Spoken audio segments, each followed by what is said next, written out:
So, hello everyone. This is, oh, it's come on a bit quicker than it has been the last few times. Right, so we're going to do Scorpio part 2, but really I'm just going to start from the beginning because it just confuses me to not do that.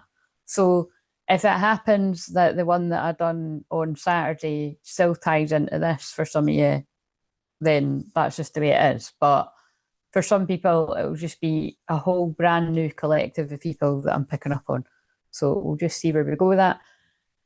Technically, I could do Scorpio 8th house and Sagittarius 9th house today because the moon is going from Scorpio to Sagittarius.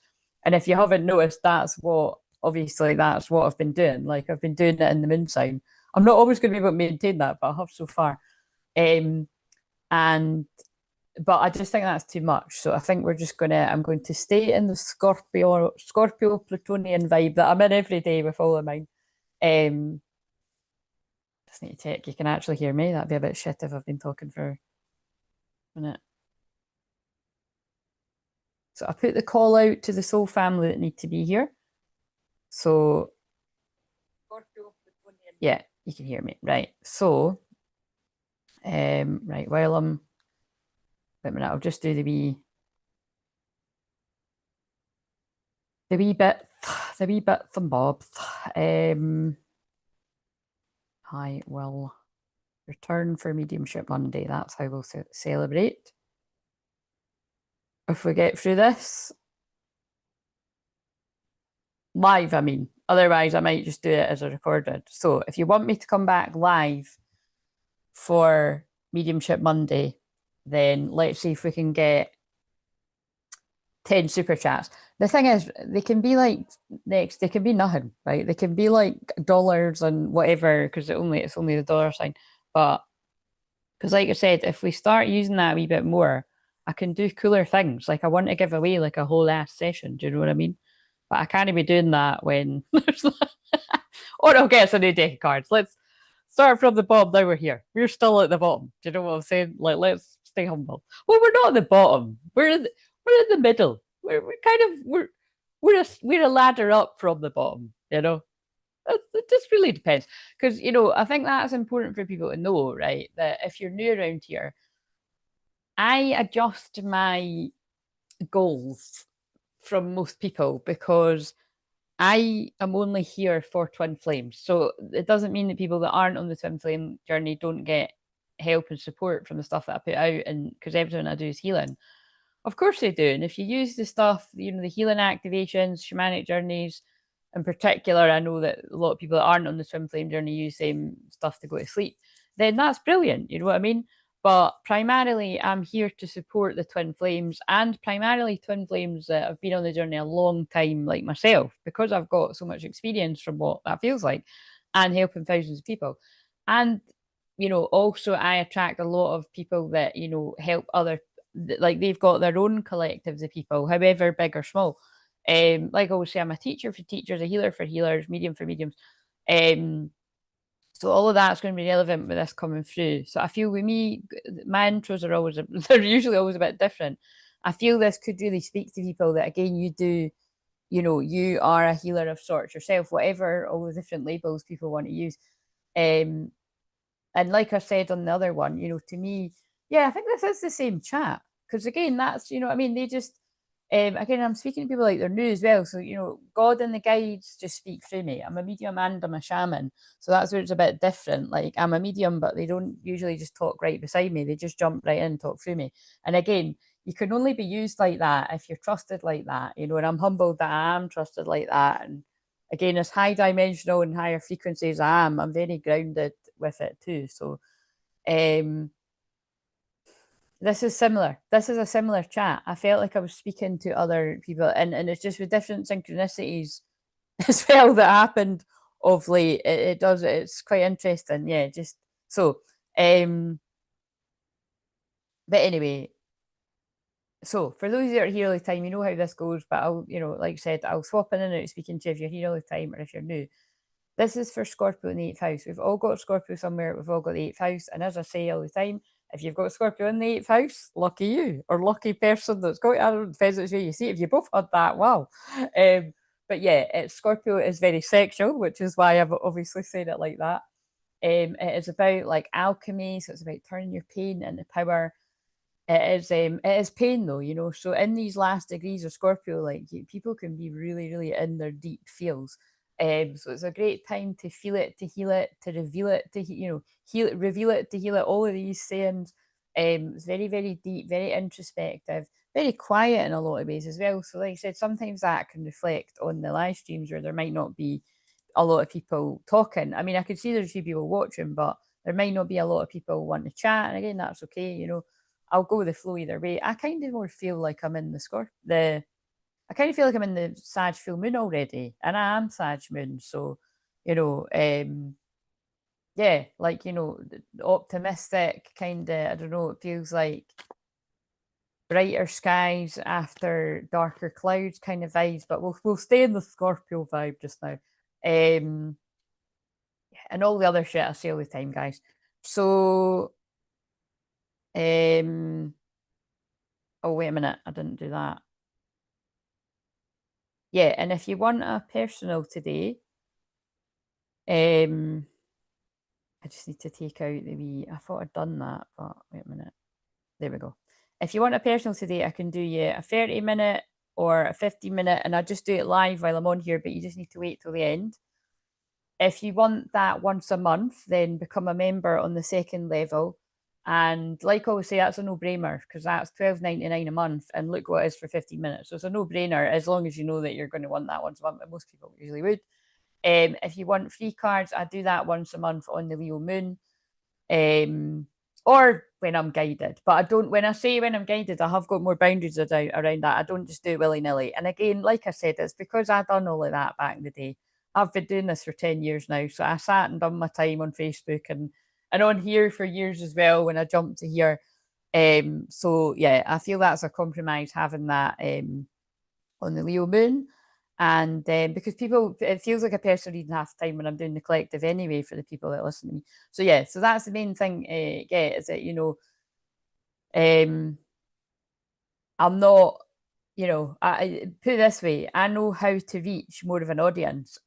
All I would need to use is certain hashtags, and we would have way more people on this channel, but it would be the wrong type of people. And it wouldn't be that it was people that, I mean, the wrong type of people, as in it's not the people that I'm here to serve and to help. So so the company that you're in when you're in here, I feel we're going to be biased, but it's not just me, it's very special because we are all twin flames, true twin flames. Now, some of the true twin flames might be confused about who their twin flame is because the other thing is I mainly attract divine masculines, female and male, a lot of female divine masculines. Like I said, there aren't a lot of female divine feminines on my radar at all, and if they are, they watch quietly. And again, I'd be humbled and honoured if I do know that that is the case for some. Whether they still tune in or not, I really don't know. But like I said, that is my unique calling. And no, it's not because I'm the divine masculine, I'm the divine feminine. But I can remember very strongly when I have been more in that energy and I can just tap into both. So it does always feel like a personal reading. Yes, Connor, yes. And that's because, look, Connor's arrived in divine time to explain. Like, Connor does actually happen to be a male that is divine masculine, but Connor always feels like it's a personal. So I mean, that was perfect timing, my friend. Good. I'm glad you're replying. Yeah, because I wasn't forgetting what you'd said. So just you say, and we'll be able to do that. So, oh yeah, and while I remember, those of you that I gifted a 15-minute unlisted to, I haven't forgot. I just didn't have energy until now. So I do plan to start working my way through some of them this week. But I remember you'd said you didn't want yours until after we spoke live. Is that still the case? Just let me know. And I was kind of wondering just there, right? Because it might be a bit easier for me too, but just basically I did want to do some of the unlisted. I mean, that was basically what people won for engaging on the challenge. But I could just do some of them in public. So if I said to you that you'd won one of them and you want it in public, I could just do that. But if you really want it as unlisted, that's fine because I do want to do some as unlisted. So oh sorry. God. Sorry, it's a little distracting when an email flies down with a synchronicity that is, yes. Oh dear, that was quite funny. It wasn't your email, Connor. It was the names jumped out. Oh, that happened last night when I was watching something on the credits. I seen like I asked something and I saw all the names in the credits. It was so funny. Um, right, so let's get into this. So I'm going to, you know what I'm going to do? I'm going to pause for the film. Oh, the loved ones of spirit are gathering near because I keep, whenever I itch my nose, if you're new, I keep speaking to people like they're new, so I don't know. It must just be a thing. When I itch my nose, that's when the loved ones of spirit are coming really close. So I'm going to hold these thumbnails up, which is what inspired me to do the title, but I might decide another one is better. Oh God, when I talk like that, I might decide another one is better. That unfortunately does feel like part of the channeling. So I feel when we tap into the masculine side here, male or female, I think there might be like this person thought the grass was greener on the other side kind of vibes. You know what we? It's just I can tell by the way I said it. Right. So, but even if that was a thing in the past, or even currently now, somebody could be realizing, wow, I chose the wrong path. Right. But again, it's never the wrong path. You learn what you need to learn, and then you're like, shit, I need to do a U turn, quick, smart. And sometimes that can be a very serious one if you've got yourselves into some situations. So, but even just it is a situation, even just if you've, you know, like agreed to be boyfriend, girlfriend, isn't it? But I mean, there can be lots of more serious situations. But yeah, so we've got I want to treat you the way you deserve. I've changed. I'm moving out my old circle of friends because I don't have the same beliefs or morals. I've changed and I want more from my life. So it probably indicates that the old circle of friends were keeping this person in like an energy, maybe like a Peter Pan kind of energy where someone's never going to grow up of a, well, maybe that was quite harsh to make. Yeah, whenever someone's ever going to grow up, but you know, grow up and grow out of a mentality of a certain way of being that wouldn't attract an empress. So I feel we're tuning into a whole wave of masculines that want to be the emperor.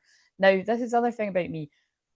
Although, yeah, I just said I help divine, um, I help a lot of divine masculine that are female, and like I said, I help a lot of divine masculine that are the males. The way I channel the messages, I know from me it does always just sound like the divine masculine is a male. I really can't help that. It's because that's been my own experience, and that is, attract some clients like so. It's just the way it comes through. So you can change it if you're a male and you're the feminine and the divine masculine's a female. Take it as it resonates. Just swap about. If you're same sex, blah blah blah, common sense, all that jazz, right? I just do it the way that comes through. So, um, I want to treat you the way I've just read that bit. A burning desire. Now, this one, I didn't pull this one. This one was just kind of sitting there, and I was like, all right, where did that come from? Again, the magical, mystical ways of what happens around here in Claire's house. Um, and it was just sitting there, and it was burning desire, flames of passion ignite. So notice how that is very Scorpio 8th house. The other one that was here was I'm inspired. I could write a book about my experiences with you, how you inspire me. Maybe one day I will, smiley face. So again, that instantly reminded me of After. And those of you that are here all the time, it's quite funny, but whatever it is about when it's a Scorpio moon or Scorpio season, I always seem to touch on the After series of films. Now they are like my favorite. Like I only watched that a couple of years ago, and it went. They are my favorite film. But I just fucking love them. I can watch them over and over and over again. Um, and again, I feel it is just because it is to me, it's so interesting for what I'll help people with. But just my own too, it's like it's a mixture of what could be like forget the beautiful connection that they have with one another because right, what I'm trying to say is this is going to be part of it. What I'm trying to say is when you're objective about it, and definitely if you weren't a twin flame, which is an important point, right? People that aren't on the twin flame journey, they don't get it. They get it as much as they can, because to be fair, I've got friends that listen to my own story. They do get it. They can hold concern and love and unconditional love and wanting me to be happy, but also completely understand my connection with him. And as well, I'm very lucky with the few best friends that I've got around me. They totally get that thing about like you know, I'm the kind of person anyway. It's like, you know what I mean? I know my own mind, I know my own heart, and I'm no daft basically. Do you know what I'm saying? But it's like I also know this journey and I know how I feel. And yeah, so but also I'm a seer. So take that on board as well. As annoying as it is, it's kind of like when I've said before, you can't condemn other people because especially not the other person, because you see like 5 and 10 years and something's in the future and they can't, you know, it's just it's like I said, it is a bit of a double-edged sword being like that. It's quite annoying because you could, if you weren't able to see that, but you could just get into things with other people and be like, oh, you know, you just never know which way it's going to go. And you still don't know which way it's going to go because people can walk through different doorways and stuff. But this is so interesting because it's for me, it's I'm just letting them flow what's coming through. It's kind of I feel it's touching on when I've said I might use that deck that's got things about psychics and stuff. It's like when I've said before, like, you know, I've made mistakes in this journey, but I feel it's all part of it. Where like I was so naive and like I would have went to a medium and they would have told me all this stuff about my own life and even things to do with my twin flame. And then I'm fucking telling every fucker. Do you know what I mean? Like, and it's like, and then those fuckers were going and telling him. And then that's probably he'd be like, well, I'm not having like my whole life decided by because a medium's told her. You mean who knows? I really do feel that has happened at some point, and it's interesting. I just that's why I think it's a little bit different from most people because I've known mine for over 20 years. But I just, again, I just still find it really interesting, just all the way it's meant to go. Um, hmm, okay, interesting. But yeah, that it was just that thing about I could write a book. So I do feel at some point somebody on this journey, like somebody watching this, yeah, you are going to write a book about your experiences. And I feel it is specifically about your experiences because you know, like you could be like myself, like I know I'm going to have many books, not just about the twin flame journey, like loads of different things, because I've just got such an interest in different things, and I've always known I was going to be like I would get started with that in my 40s, and I've only just turned 41. So you know, you could be similar where you've always just known you had a book in you. So again, whether this is a feminine or a masculine or a feminine and masculine together, it's quite an interesting one to get because again, if you watch after, you'll see why I'm saying that. So right, let's get the thumbnail. So when I slow down and it stops pouring through like that, it's just that's the bulk of the message. Somebody is saying, I need to work on myself. I'm trying to clear my head. So this is either where the masculine is at, all the ones that are going to resonate with this, or that's where they've been. So I think we'll do that.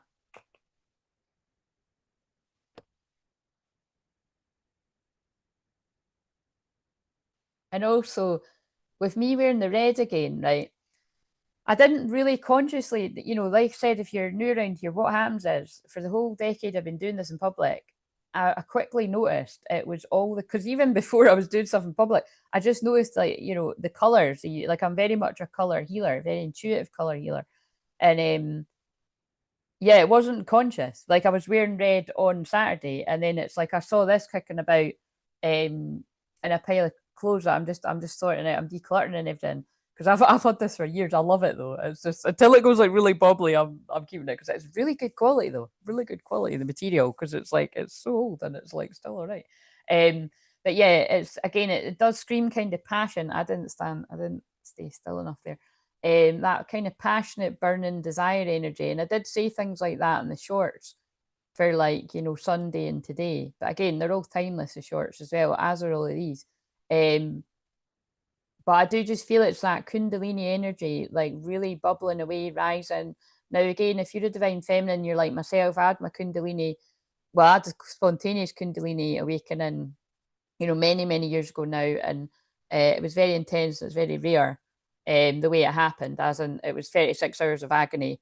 And yeah, just even more super psychic than what already was. So wait a minute. If I put that a bit closer, that would be right. Surely that's it now. Um, so, but so like I said, that's quite rare. It's not that it can't happen to anyone else, but I've never met anyone else that's happened to. Oh fuck! Ah, sorry, that I've just put out the shot. And sorry, Connor, I'll read what else you've said there once I. Oh, that's so annoying. I've chopped the lady's head off. Maybe somebody bit somebody's head off here. A minute. I might have to just stay like this to see. Right, now I'll read your comments. So, Connor, I mean, wait a minute, let me read that and then So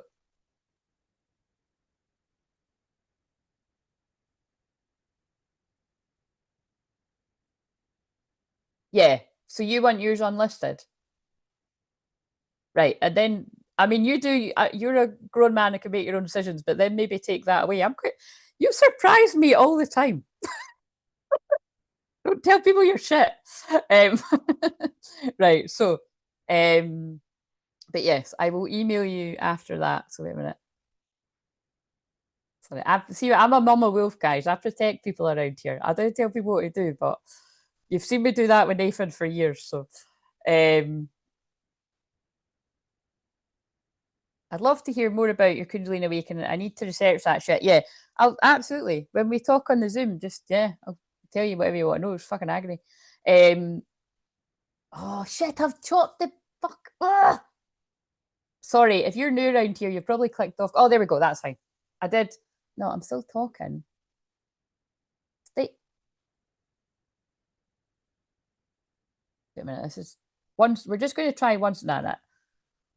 It's not got burn. I need the burning desire bit in. Once more. This is a standing joke round here, guys. It's just, and this genuinely is me. I know it's annoying, but I just don't I don't know how other people get their thumbnails. This is how we get it. Wait a minute. That I've not got any more patience. I've got the patience of a saint, but that's doing my tips in now. So let's, right. So, um, yeah, but just generally, because you've just asked that right now, um,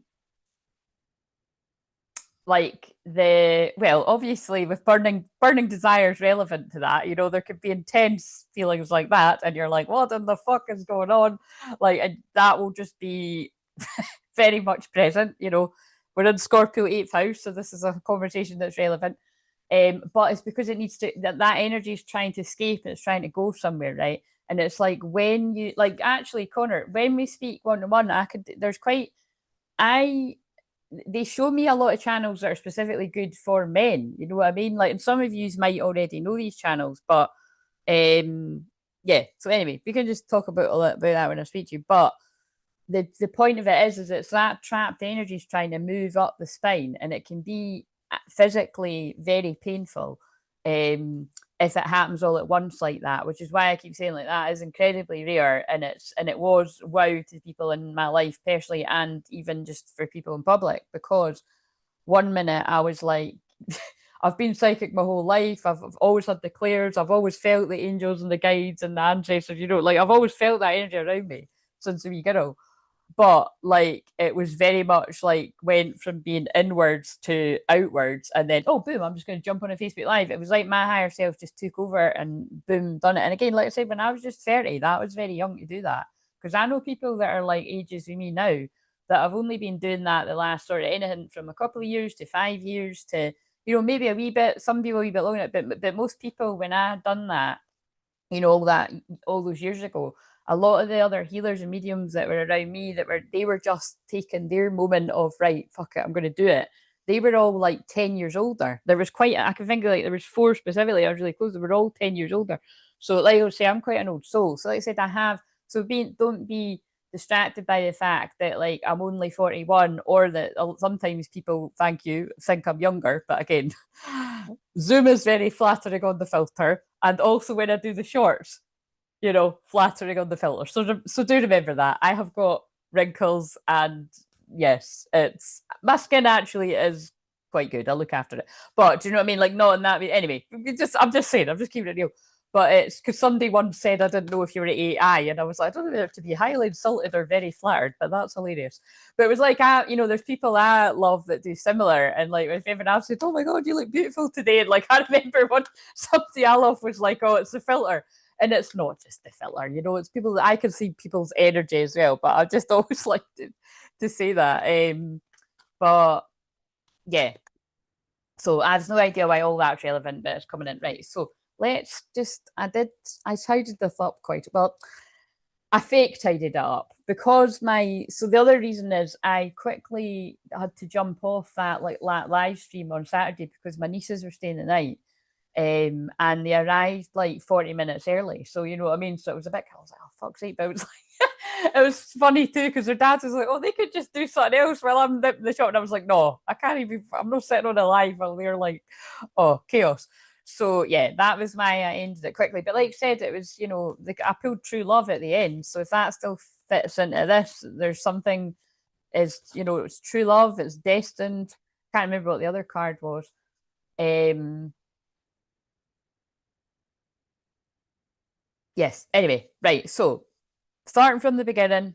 So I keep wanting to sing starting from the bottom, now we're here. Oh yeah, and the songs that went off. Oh, actually, yeah, I'm just going to keep the Spotify playing rather than the music channel. So the songs that went off were the one I've put in the title, right? Sia. I think it's just called Take an Angel by the Wings or something, or some yeah, I think it is. So it's Take an Angel by the Wings, time to tell her. I always think it's everything. Time to tell her anything. But I always, whenever I hear that song, I always feel it's like look at my energy. Well, I need to tell the truth. It's time to tell her everything now, or it's time to tell him everything, or maybe it's a bit of both. Um, you know, but it's actually anything. So it's like, and again, it's very often that the masculine looks at their own feminine like they are an angel, or if you follow other divine feminines on the journey, you can look like they're an angel. Like there's definitely people that I've saw online on this journey that I see them as an angel. Whether they're female or male, I can just tell that sort of angel vibration.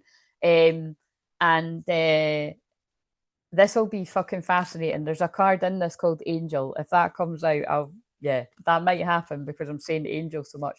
But yeah, I feel it is, it's because Scorpio is the big reveal too. It's the detective energy. So usually if there is something that like a secret that's going on, it's quite common that the secrets are going to come out because what's done in the dark always comes to light. Whether it's like, the dark energies that are doing stuff that eventually everybody sees through them. Or if you're like myself, you've always been able to see through a lot of dark energies. I'm not going to say all because I've had moments in my spiritual awakening where I've had rude moments of awakening where I'm like, oh my God, are they one of them? You know what I mean? It's kind of like, fucking hell. Um, and then I've had to say to somebody like, did you know this? And they're like, yeah, like that was, I had a lot of moments like that in 2020. But even at that, like, I'm just saying that so that people know that. Like, I've then since seen other people being so in the dark to like some false light out there for years beyond that. Like, it's so weird. Like, there's even, some people I like tuning into and I'm like, so there's something here about discernment because it's like that's what I've had to learn along my own spiritual awakening journey is you can like others and enjoy what they talk about, what they channel about, but still be able to be like, whoa, we are so not on the same page with that. But I've learned to be like, right, it's okay. They just actually haven't saw through that person's facade yet, or you know what I mean, or like what I've said for the more complicated one. And so I'm going to shadow integration is probably going to come in a lot in this life because that's one of my specialities, and it's something that I see all the time. Yeah, that can be a very challenging one. You can reach a bit of a roadblock with some people because it's like in your personal life or people, because you're like, right, I don't know how far that person's went into their fully exploring their shadow, but it feels like there's a bit of a disconnect here. So, and again, you're going to know what that's all. You're going to be able to tune it. It's probably because if you're a soul that's met yourself at a very deep level, it can be very frustrating to find somebody else that's met themselves at that deep level. Because I'm at the point now where I really, like I said, it's not that I don't tune in. Oh, see, like they're making me talk about YouTube loads because I've full disclosure because I've said if I've got an addiction, that's what my addiction's been is YouTube. Like not just doing it, like watching it as well. And it's like, but now it's like not so much. Like now it's not even a bad habit. Like I just I've got a few select people that I'll tune into. A lot of time I'll just watch 5 minutes and I click off. I get bored of it. I'm just kind of I get bored. Or I'll go and listen to an audiobook or I'll watch something on YouTube that's not about twin flames. I'm so bored of the titles that are all saying the same thing. And I'm one of these shells too. Like I mean, so I'm just delivering the codes that are meant to go out to people. But that's a really good place to be. That's an exciting place to be. It can pose a problem for me personally because I'm a twin flame divine channel only here to talk about twin flames. And believe me, I've experimented with am I allowed to not talk about twin flames? And it turns out no. So that's the update on my little experiment. I'm not too far into the experiment, but it's like, no, it's just Twinflame. Already knew that though. But yes. Oh, so yeah, whatever. Right. So let's just get in these cars because this is why that happened. But that's not going to happen. If I get an interruption, I shouldn't basically because I've not got any parcels or anything arriving. But sometimes they just ring the buzzer about a million times for other people. Very annoying. It'll be the dark energies trying to piss me off. But let's just crack on with this. So, what have we got to identify the divine feminine collective, male or female? And I'm interested what comes into this with what just flew out there. Oh, yes, I don't think I said that, but the red I feel is also that the Mary Magdalene energy coming through very strongly too, because Mary Magdalene Jesus are always around me in everything I do, but they've been coming through so strongly lately with just some of the channelings that I've brought through the last few weeks. So, ooh, Thief. Oh, this one's been coming out loads. So it did, well, we'll just read both. I kind of, how did it fall out there? So, sheds light on the, I think it did fall more like upright, but just however it resonates, sheds light on the potential wealth within you that can never be stolen. The shadow attribute, stealing money, creative ideas, affection, or other powers you think you lack. That's kind of interesting because again, with the shadow attribute, which it more fell upright.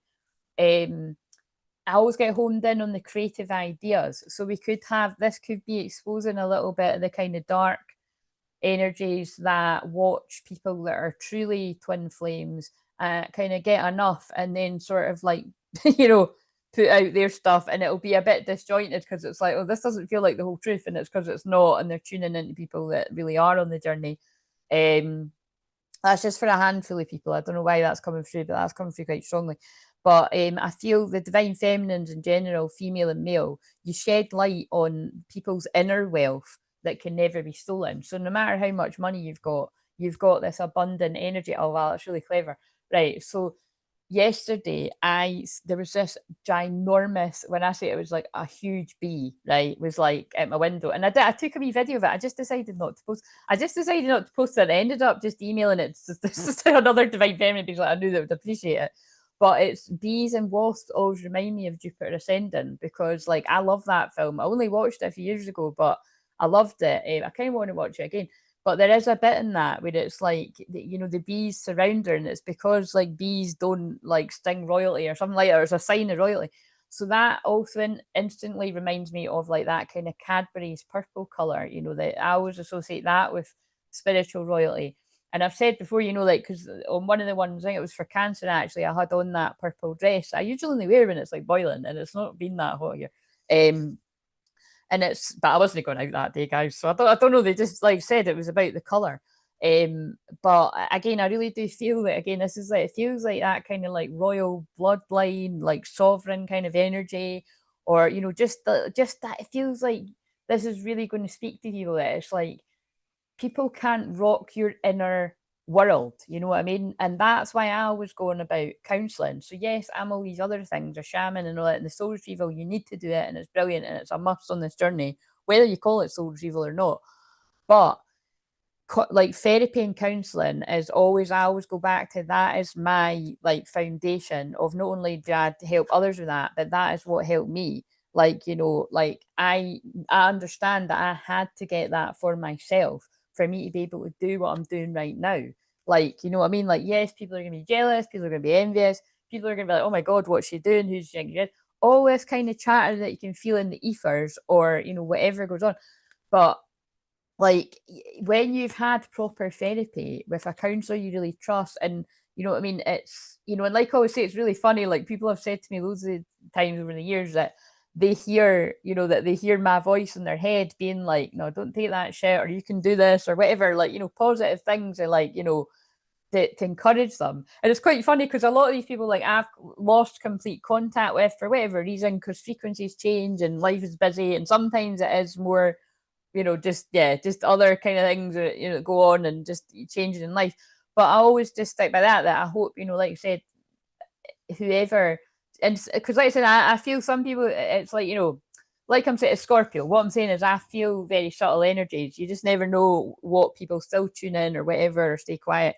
But the one thing I always hope is, even however I parted ways with people, whether it was like just life or whatever else. I always just hope that I am that voice in somebody's head that is telling them that they can do it, or don't put up with that, or what would it's somebody used to say, what would Claire say? But I don't like that, because it's the idea is that voice then becomes yours. So I'm just using this as an example with therapy because I am a therapist, but it's like I would always encourage it that if you've done that deeper work with me, that yeah, for a while it will be my voice that you hear in your head saying that, and then it's like that voice changes to your voice, or sometimes it might be quite quickly, but it's just empowerment. You know what I mean? Like I empower others to empower themselves. But yeah, so that's very much like this card, that it's like it doesn't matter how much actual money you've got or what you've got going on. Never let anybody steal that inner wealth. Love it.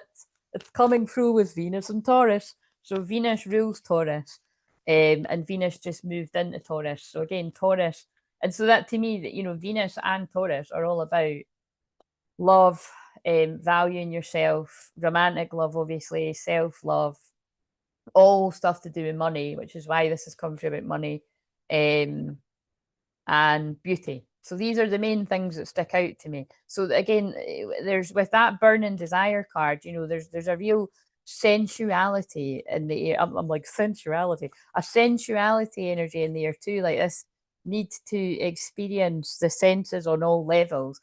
And Taurus is about physical manifestations. So I feel this. If there's been a lot of kind of like, remember I said that I don't know if you remember, but I said in the shorts, if you're not having a literal steamy, spicy Scorpio moon period, which we're now out of the Scorpio moon, I have just chatted us into the Sag moon. So that's what I meant by it's like, I'm transitioning us from the Scorpio deep feelings to I felt already more in the Sagittarius lighter and brighter energy. Both serve a purpose. So it's this kind of energy of something bubbling away, So it's like I said, for those of you that are already in a union, that you had a good weekend. Or for those of you that are not, I feel there's this, burning desire bubbling away in you, feeling something coming. Or like I said, you just had steamy astral experiences, dreams, and whatever else. So I want to see what cards back this up, because I've got those cards. That's so funny. Right. So what have we got? Will we get another one for the feminine, or we'll get one for the masculine now? Because it's both energies. Let's get one for the masculine just now. But that means that is for the feminine and the masculine. The feminine energy, male or female, you've got an ability to show people their inner worth. So it's like no matter how much money you've got to your name, you are worthy, you are worth it. So that is for the feminine Empress energies, or change it however it applies. I'm not going to, honestly, that does my tits in when I watch people, and it's loads of people that I love, because it's like we all just feel we have to fucking do. But it's like sometimes I'm like, I'm not fucking doing that, right? I am the most respectful person ever, whatever gender you are. If it resonates kind of thing, right? But for the purposes of me sticking with this, there's cards in this that there's not Emperor and Empress, but there is King and Queen. Yeah, there's King and Queen anyway, so that might come. That'll be so weird if that comes out, but again, not really, because they're talking for me. But I'm going to go with, like, I'm going to say Emperor and Empress, right? So I'm not meaning to offend anyone. That's just the way I'm guided to do this. So, you're in Empress mode, right? You're in I don't chase, I attract, and I feel you've been in that a while. And it's not in an uppity, big headed way. It's just your inner wealth, your value. And you're not going to give up the goods for a good time. That's what I'm hearing. It's like, you could be the most sexual person ever, but it's like you need that sapiosexual, you need that connection on all levels. And then you're like, yeah, now it's right. Right, so, but the masculine too, you've got this ability to really value yourself now too. You've worked on that too. Whoever's going to resonate with this, or you're still working on it. Right, okay. Now give me the masculine and the feminine's masculine side. Right, so it came out in reverse. So we've got poet.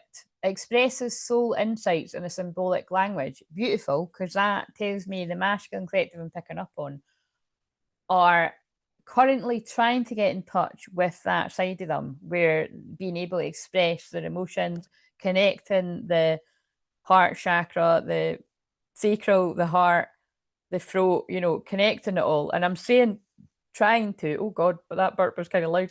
But I always is, it's funny, right? I'm not somebody that burps really loud, but because it's a Scorpio, because it started in Scorpio moon, that's when I transmute every energy heavier. And I am honestly, I'm really burping here.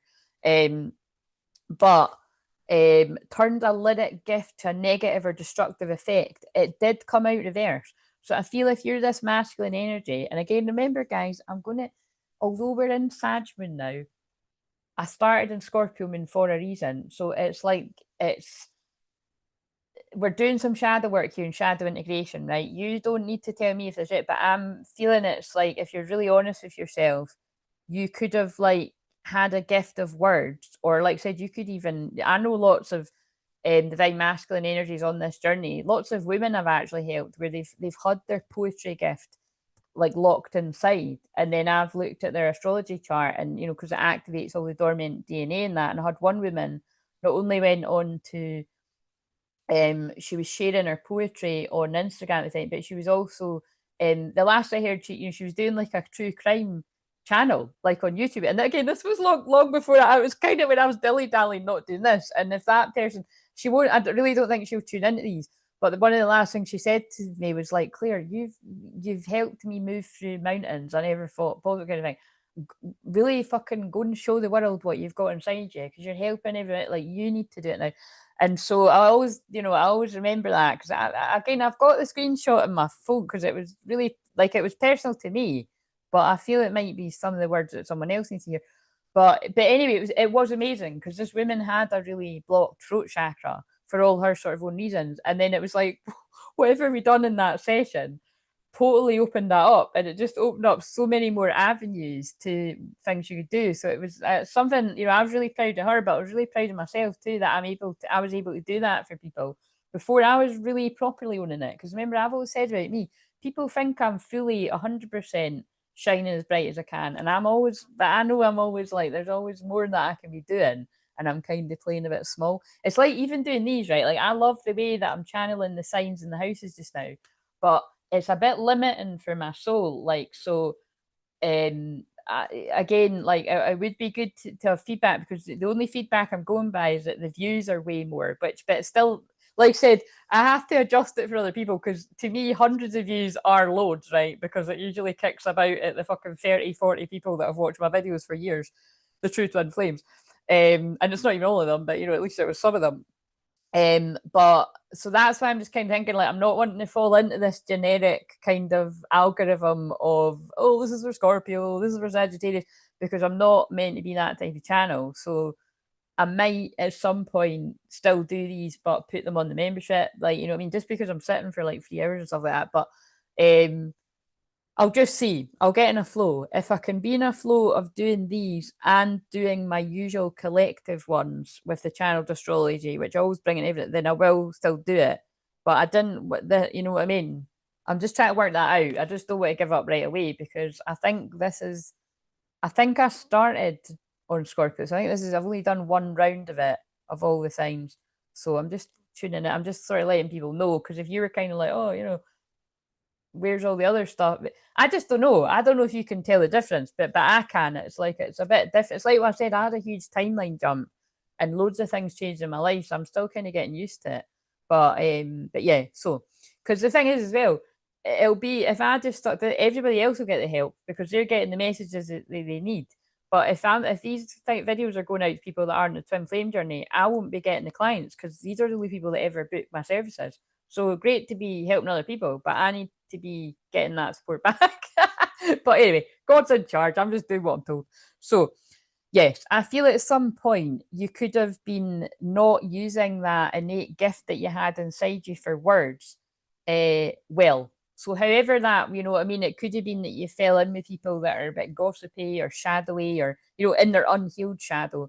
And however that fits, you know, or just being pulled into the dark side of things, and you know, but it means that like I feel your guides and God are working with you to express the soul insights in a symbolic language. You know, that it feels like you've got, yeah, it just, I feel it's like you've got, yeah, oh my God, look at this. Because it's like together for the masculines, male and female, you can shed light on people really valuing themselves and being like whatever you've went through, like you're still worthy.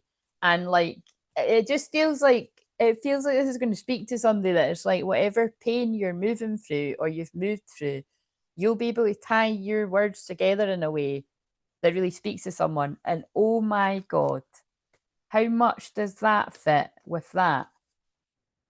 I'm inspired. I could write a book about my experiences with you and how you inspire me. Maybe one day I will. That's amazing, isn't it? That's really amazing what I'm feeling there. Used to write loads of wait a minute, did I read all of this? Yeah, I did, yes. So used to write loads of poetry songs when I was much younger, been neglecting it for too long alongside the guitar. Right. Oh my God, that was so weird. I was good. Why did I just, I was going to call you, somebody must be called Robert or something, because I was going to call you Robert there. That was, I don't know where the fuck that was coming from. So whether that's a surname or a name or something, but I just, I just shot out my mouth. So, like I said, guys, when you're in a personal session, names, is this another family member, Connor? Names are something I'm very good at. Names and dates. Connor knows that because the dates, yeah, that time I channeled your dad, and it was so a lot. That's one of my favorite. Connor was like, even Claire's gonna be shocked how much she was channeling my dad, and I was. I really was, because like I didn't know what the fuck any of that meant. It was just because they were saying it through me, but it was brilliant. So if you want to see that, I'll pin it below, because it was a really. And again, I'd had a fucking. Can I just say I'd had a fucking horrendous, horrible day that day. So that really picked me up when I channeled his energy that day. Um, but but yes, we will work on that, my friend, when we have that divinely timed talk. So it's like my creativity shifted into different forms of expression, but it definitely coincided with things going downhill. There's a good quote somewhere about things that kill creativity. Defo fucked me up not expressing myself as a creative person. Yes. Well, like I said, Connor, it might have fucked you up for a time, but I believe, especially if you're resonating with the way I just channeled that, it fucked you up. And but you, like I said, you should be, you know, I'm proud of you, but more importantly, you should be more proud of yourself that, you know, I'll not go too bit, but it's like you could have chose to just stay around the same people, right? Whether this is family, friends, toxic lovers, Jezebels, like, you know, whether you believe them to be Jezebels or not, that's your choice. But it's kind of like you could have stayed around people that were going to keep you small and keep you in this sort of energy that isn't really what your soul wants to express. But you didn't do that. You know what I mean? Like you have chose to pull right back from people that aren't good for you and do nice things for people. Like, look, I'm not going to list off all the things, so don't want to embarrass you.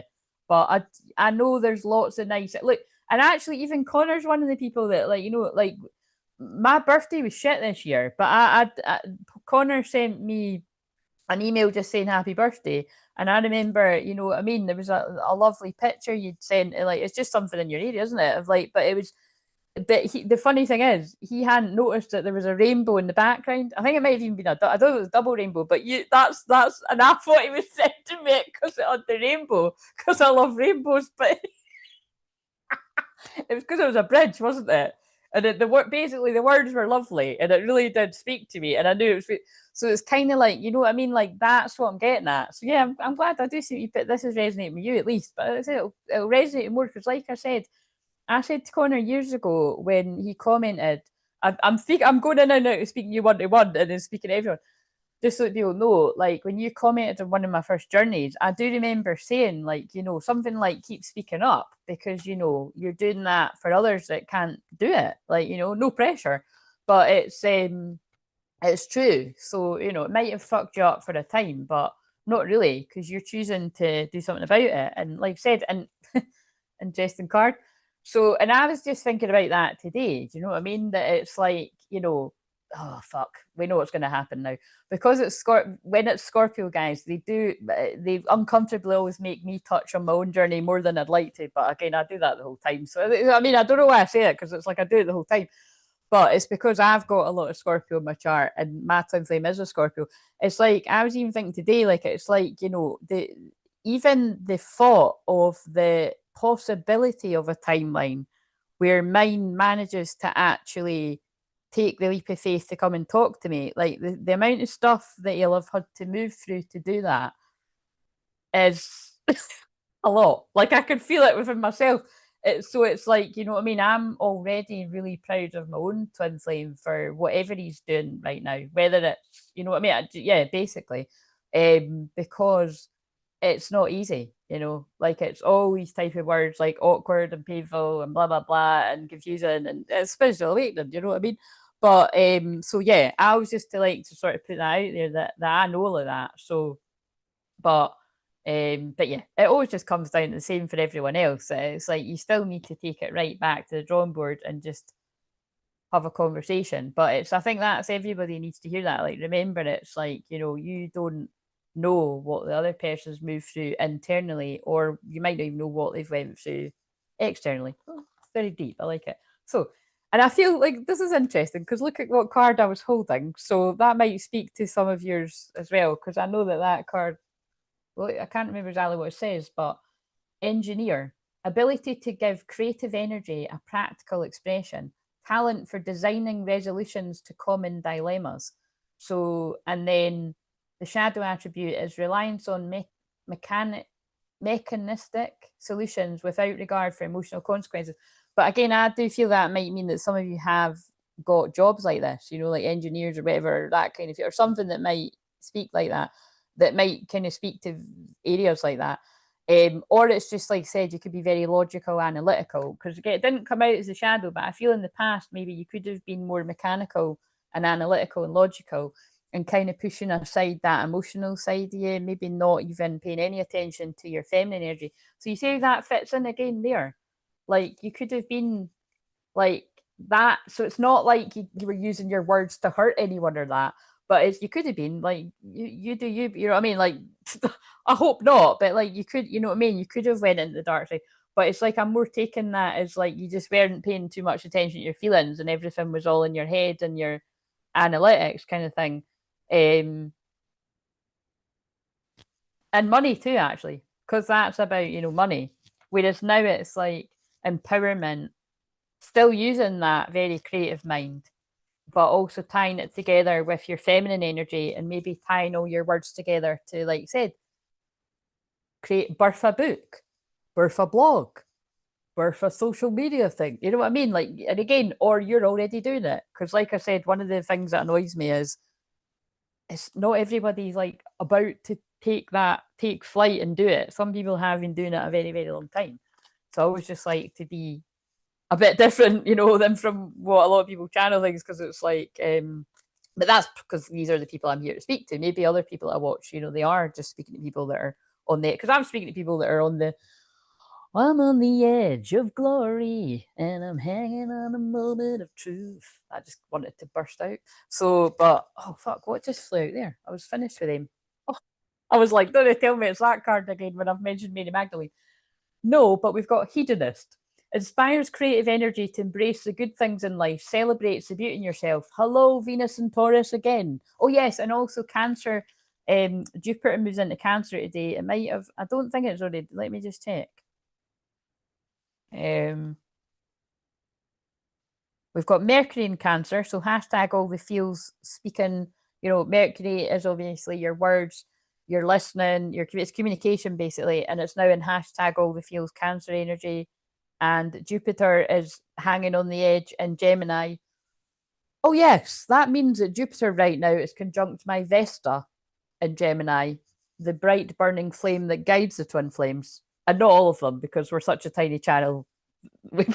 So, you know, I'm trying to shine as bright as I can to help the twin flames. But so if you're a twin flame and you found it, then there you go. But yeah, but basically that is, it's like, you know, that is the part of my chart in the how I'm illuminating the darkness on the twin flame journey. That's what it means to me with where it is in my chart. But yeah, pursues pleasure to the detriment of health, indulges at the expense of others. Whoa, oh my god! So you see how it fits with the kind of shadowy stuff again. So it feels like we've got, if you're a masculine energy, male or female, you could have went into that, like, pursues pleasure at the detriment of health. Like, so you were just all party, party, party, and it was all to push down your self-worth. Again, you don't like, oh yeah, I'm gonna party so hard, it's gonna make me feel like shit when I'm older. No, nobody goes out thinking that. But it's like you didn't feel good enough. So you focused on logical, analytical, getting your work done. And yeah, I've got a really romantic side of me. There's creative things. There's a feminine energy burst that wants to burst out at me, but fuck that. I'm going to ignore it and I'm going to party. That's what I'm getting. I'm going to shuffle one more. And again, like I said, I am just being the channel for this. I have to be fair about this because that felt more like the masculine. I can even resonate with that for my past self. Like like I said, I've known from a very young age that I was a medium because it runs in the women in my family too. And not even like, I don't mean like I said, my mum does have that ability, but because it wasn't encouraged in her, she didn't go it. But she is just very weird. Like I can't every day I'll just think, oh, I'll need to text my mum, and then she'll literally just text me in that moment, or she'll call me, or and I know like loads of people saying that, but it really is creepy the timing of it.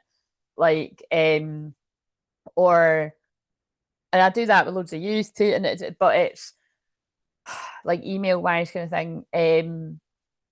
But yeah, it was like it's the older generations. Like I'm looking right now, like they're pulling my eyes at one of my great granny's teacups, and that was where she would read the tea leaves and stuff. And when I have read tea leaves, I'm just very natural. I just can do it. I mean, it's just not. There's that many things I can do. I can't even do it all, kind of thing.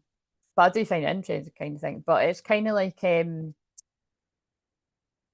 but although I knew all of that, I was scared of it. So I would party hard and get pissed every weekend and, you know, yeah, just do all the things that everyone else done. So that's what it means to me. But it just really depends how hard you went at it. You know what I mean? Like to run away from what you're meant to be doing. But the point is, it's like kind of like what I just said to Connor too. I also had that moment of I can't do this anymore. And honestly, I remember it very clearly. I even remember what street I was standing in. It was honestly, it was like from where I am right now, and I didn't live here. It was like I was not that far away from here, and I was standing, and I think I had like a 3-day hangover or something, and I was like, I can't do this anymore. And also, I was like, I think I've got ADHD. Side note, but it's not really a side note because, like I said, I have actually I've put up the other levels of the membership, but I might not talk about it too much. I'll talk about it when it's relevant because I want to test to see if there's any interest. So if you've got interest in it before you join, just email me and ask because I just don't know if it's a bit of a reach. Like I just don't know if it's like I just know there is a need for it, but I don't know. I've got all these. I could have overthink and not put out there, but it's just the commonality of what I see all the time of what people struggle with, and just me really, really wanting to get more back into my group work. It just seemed like these things would suit. But also, I'm just saying, like, I don't know if I can I don't know if I'll be able to maintain it anyway. But there's nobody on these levels anyway because I just quietly got guided to just publish some on the 6/6 portal. I just done it spontaneously. So, um, because definitely the higher level, because that's twins and union, that could be ghost town for ages, and I just don't. So I don't know. I just want to put them out there and see so that people can read it and be like, and um so just warning you, this is funny because the eighth house is debt and money and stuff, but that the one for the twins and union, that is a lot of money a month, right? So I'm kind of like, but it's when you break it down because of what I'm going to do in there, like when people start joining, like I'm going to do group work. So if you think about it, like when I do my 2 hour like paid public Zooms, like they're normally 55 for 2 hours, right? And it's people have like spontaneous healings of like back pain they've had like 20 years just goes, and like blah blah blah, all these amazing things. So It's really, when you break it down what it is per week, it is worth it if you needed support in your relationship.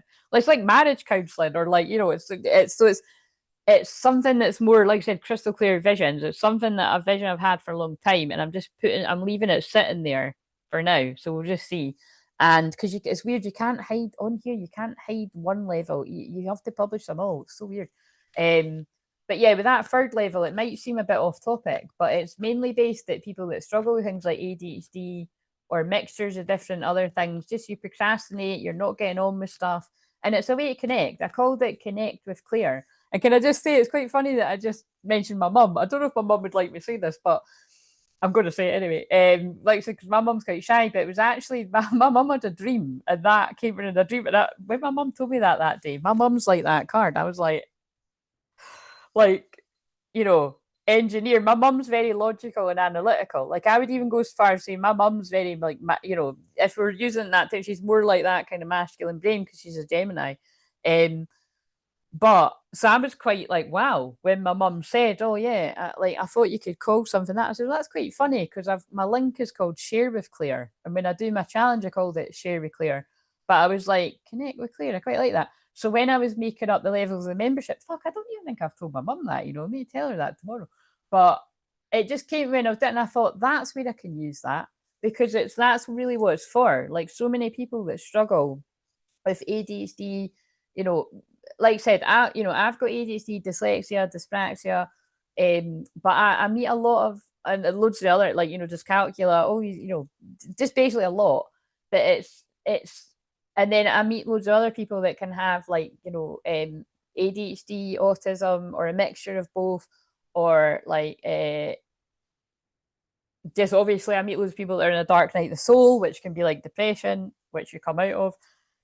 And if there's things I'm not mentioning, you get the gist of it. Basically, I attract a lot of people that procrastinate, they stall, they've got huge creative ability that they're not sharing with either anyone or enough, or that they're hiding a bit. You spend too much time helping others fly and not flying the way that you should. Again, I've been there. Like, you know what I mean? Just that's why my challenge is fuck it, let's go. And the thing is, I've not been shy about saying, like, I love doing that challenge, but it can be like pulling teeth when not enough people are involved in it because it takes so much of my energy to do it. But it does really make it worth it when people tell me how much it helped them. Thank you, because Connor actually is one of the people that helped me see, you know what I mean, that basically said how much it helped you. That I did need to hear that. And then and then there's other people, and actually these were the people that won the, you know what I mean, they got involved. So they, you know what I mean, it's about what you give. Those people got involved, and therefore then I gifted them back with an unlisted video that they've not got yet, but they will get it. It's divine timing and it's worth the wait. But these are the things I want. I want to do more things like that. But it's like I do that many things that I've got to make sure that I get back to. But it's just, yeah. So I don't know. It's kind of like, you know, it's like when I've said before, this is so weird because it's stuck, because the eighth house is debt. It's like when I always give this speech, but it's like, and that's why you'll see if you click on it, if you have a wee lurk, you'll see I broke it down into what it is per week. If you spend that amount of money on booze, fags, partying, whatever else, and you could invest in your mental health, then it's kind of, you know what I mean, it's up to you. But these are the things that I had to decide for myself at some points. Like, I'm never going to be the healer and the medium and the shaman that I know I am and that I'm meant to help a lot of people if I keep going out at the weekends and getting pissed and then, like, not being able to get over my hangover till, like, we're going into the next weekend, you know what I mean? And so, yeah, and that is when, like I said, I had quite a big break from drinking. And then I had momentarily, I would then drink a wee bit, but not as much. And then I've had moments where I've not drank for like a year, and then I'll randomly drink at a party or something. It's like, you know, or a wedding. Usually it's like a wedding or something like I feel like I have to go to. And it's, yeah, these experiences are all part of my learning too. Because I'm like, yeah, the more I've done that, I'm like, I just don't, you know what I mean? What am I missing out on? Nothing. You know what I mean? Like, I don't enjoy anything about alcohol really. Like, and that showed me when I spent time with one of my close friends I hadn't seen for a while, when I could have drank if I wanted. It was a lovely day. It was sunny, you know, people were on the beach and stuff. We sat on the beach for a bit, and it's like, and I don't usually do that either, but It was but yeah, but equally, I'm kind of either or. I'm like, the next time it's a really nice day like that, I might do that again, and I might want to have a wee cold beer or something, and it's no big deal. But I equally might not. I just go for a can of Coke. Do you know what I mean? It's so if you've got to know, but I can do that because I know I'm not addicted to alcohol. Do you know what I mean? But at the same time, I'm like, not a lot, not a lot of good comes out. Then I think, what's the point? You know what I mean? When it's just, I'll just have something else that's cold. So don't know why I'm going into all that, but it'll be for a reason. The eighth house is addictions, so and hidden stuff. So it will be relevant to something. Right? Okay, we're not doing any more of those cards. It makes me sit here all day. But scribe, okay, but they're like it's important because it was to do with the book thing or whatever writing, preserving knowledge and information, or the shadow is altering facts or plagiarizing others' work. It came out. It see, there's a card about copying and plagiarizing. So please take note of that. Now it's like kind of like when I've said before, right? That I do feel a lot of people that are out there in the public eye, because there's so many of these wee things, like you know what I mean. You just, you can never prove it, but it's not. You know what I mean. I can feel it that it's like they're showing me things that used to happen to me in the past, where I had things that I wrote in public, and people loved what I was writing, and then other because the internet can be a small place, it can be a giant place. So people would be like, by the way, I'm in somebody's group that you're not in, and they're like literally almost word for word like it's what you've wrote. Like, and I'd be like, what? And I'd be like, oh, that's sad as fuck. And it was always people with certain placements as well that were about copying anyway. Um, but that was quite small fry, but it did annoy me at the time because I'm just like, that's no fucking right. And can I just stress as well, like that's why, whether it's my stuff or on other people's, like you'll see in my description box, it's got something about, this is all my stuff. So like if people actually had done that and they got found out, you're not, I'm not as heavy on it with other people. It's like people are going to do it anyway. Have you seen how many people are doing that, tarot readers and that these days? But I feel it's something like that. It could be something quite significant because there's too many things about copying and plagiarizing and stuff there coming in. But but I also do think, as a channeler, it can be quite hard to kind of pull that apart, But there are, like I said, there are specific things that I have now channeled for 10 years that it's like if somebody was word for word lifting every word, that it is questionable when I've got on here. So I don't know if somebody's doing that to me. Again, I could really give a fuck tomorrow. But I feel that's for somebody out there that just, however that fits, I'll just trust it's coming through. But I more feel this is coming through again about your creative writing. Like there's something in you that you need to write. Now, this could actually just simply be maybe somebody needs to write a text, or somebody needs to write a letter, or somebody needs to write a card, or somebody needs to use their words. It's so however this all fits in. Oh, interesting. Right. So let's, now that took forever to get past that bit, what will we use for the past? Right. Let's use these for the past. So, I'll never forget the moment I heard that channeling. Yeah, I just honestly, from all the bits, it was just hilarious. Let's ask them now. When I come back for Mediumship Monday, can you come in and make us all laugh with things I don't know about Connor's life that he wouldn't mind other people hearing? Because, yeah, that was really funny. Because, guys, at one bit, was I singing Tom Jones or did I just say something about Tom Jones? And it was whatever you said, like somebody had had that song at the funeral or something. I was like, that's nuts. That's what I love media. I just love mediumship. It's amazing. Right. So lucky we didn't bump into each other back in the party days. The world would have ended exactly, exactly. But again, Connor, it's like it's that wouldn't have happened. Well, I don't know actually, because what are you again? You're the same age as like Lexi and stuff, aren't you? Are you? Oh, wait a minute. Are you in your Saturn return now? Nah, you're quite a bit younger. Because I'm just thinking, like, I've got like some of my, I had really close friends that were like quite a lot younger than me, and I don't know. It's kind of weird where I live. It's like like it was always just people the same age that I would see when I was out and about. You know what I mean? Whereas I've got other friends. It's like where different parts of Edinburgh they're from. The age ranges of your friends can go from like it can be like 10-year gaps and even more than that. But Mine's weren't really like that, you know what I mean? Like I remember, where was that? I met somebody recently that was like, oh, that's what it was. It was like I was going somewhere like anyway, I was in. It was like I was in a shop of sorts, and it was like this guy was looking at me, right, and I was like, you know, when you're like, you don't want to keep looking, but I'm like, I recognize him, but I'm like, who? But he kept, and then I was like, and then and then I was like, oh, and he said his name, and I was like, oh, you were in my year at school, and he was like, kind of looked at me, and I was like, I never met at school though. And then anyway, it was like, you know, it's kind of like that, like, so is that somebody was that was in my own year at school, and he was like, didn't know me, and then I had to think it's so it's like if ever I bump into like somebody came to fix something here once, and he was like maybe 2 or 3 years younger than me. I didn't have a fucking clue who he was. Do you know what I mean? And it's like, and he didn't know who I was. So it's, yeah. But I was in so many pubs, clubs, underage. We probably, maybe. Where did you go? Tell me the places you used to go.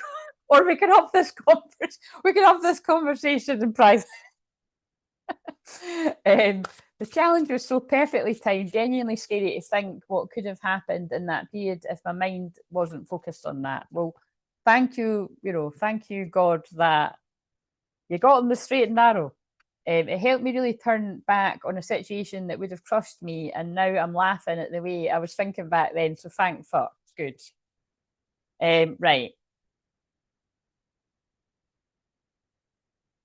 All I know is when I was younger, it was so fun and I've got no regrets whatsoever. And like I said, it is, and I always say that. I mean, this is like I hate when I talk. Well, I don't hate when I talk like this, but it's kind of cringe. It's like I do always think I'm like, well, you know what? Like I had a lot of fun with my twin flame, and it seems like it's really not that fun these days. Like out there clubbing and even pubs and everything like that.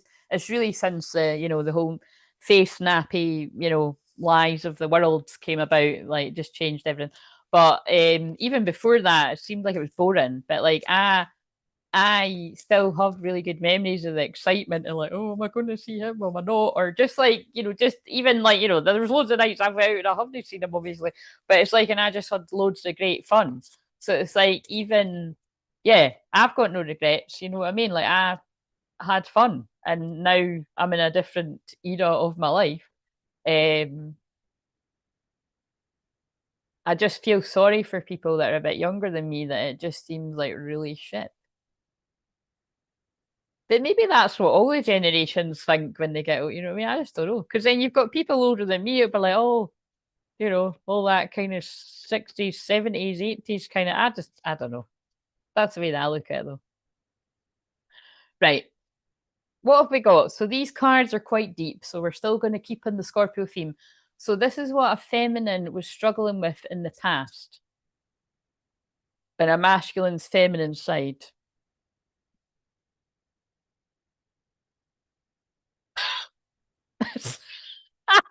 Sorry, this is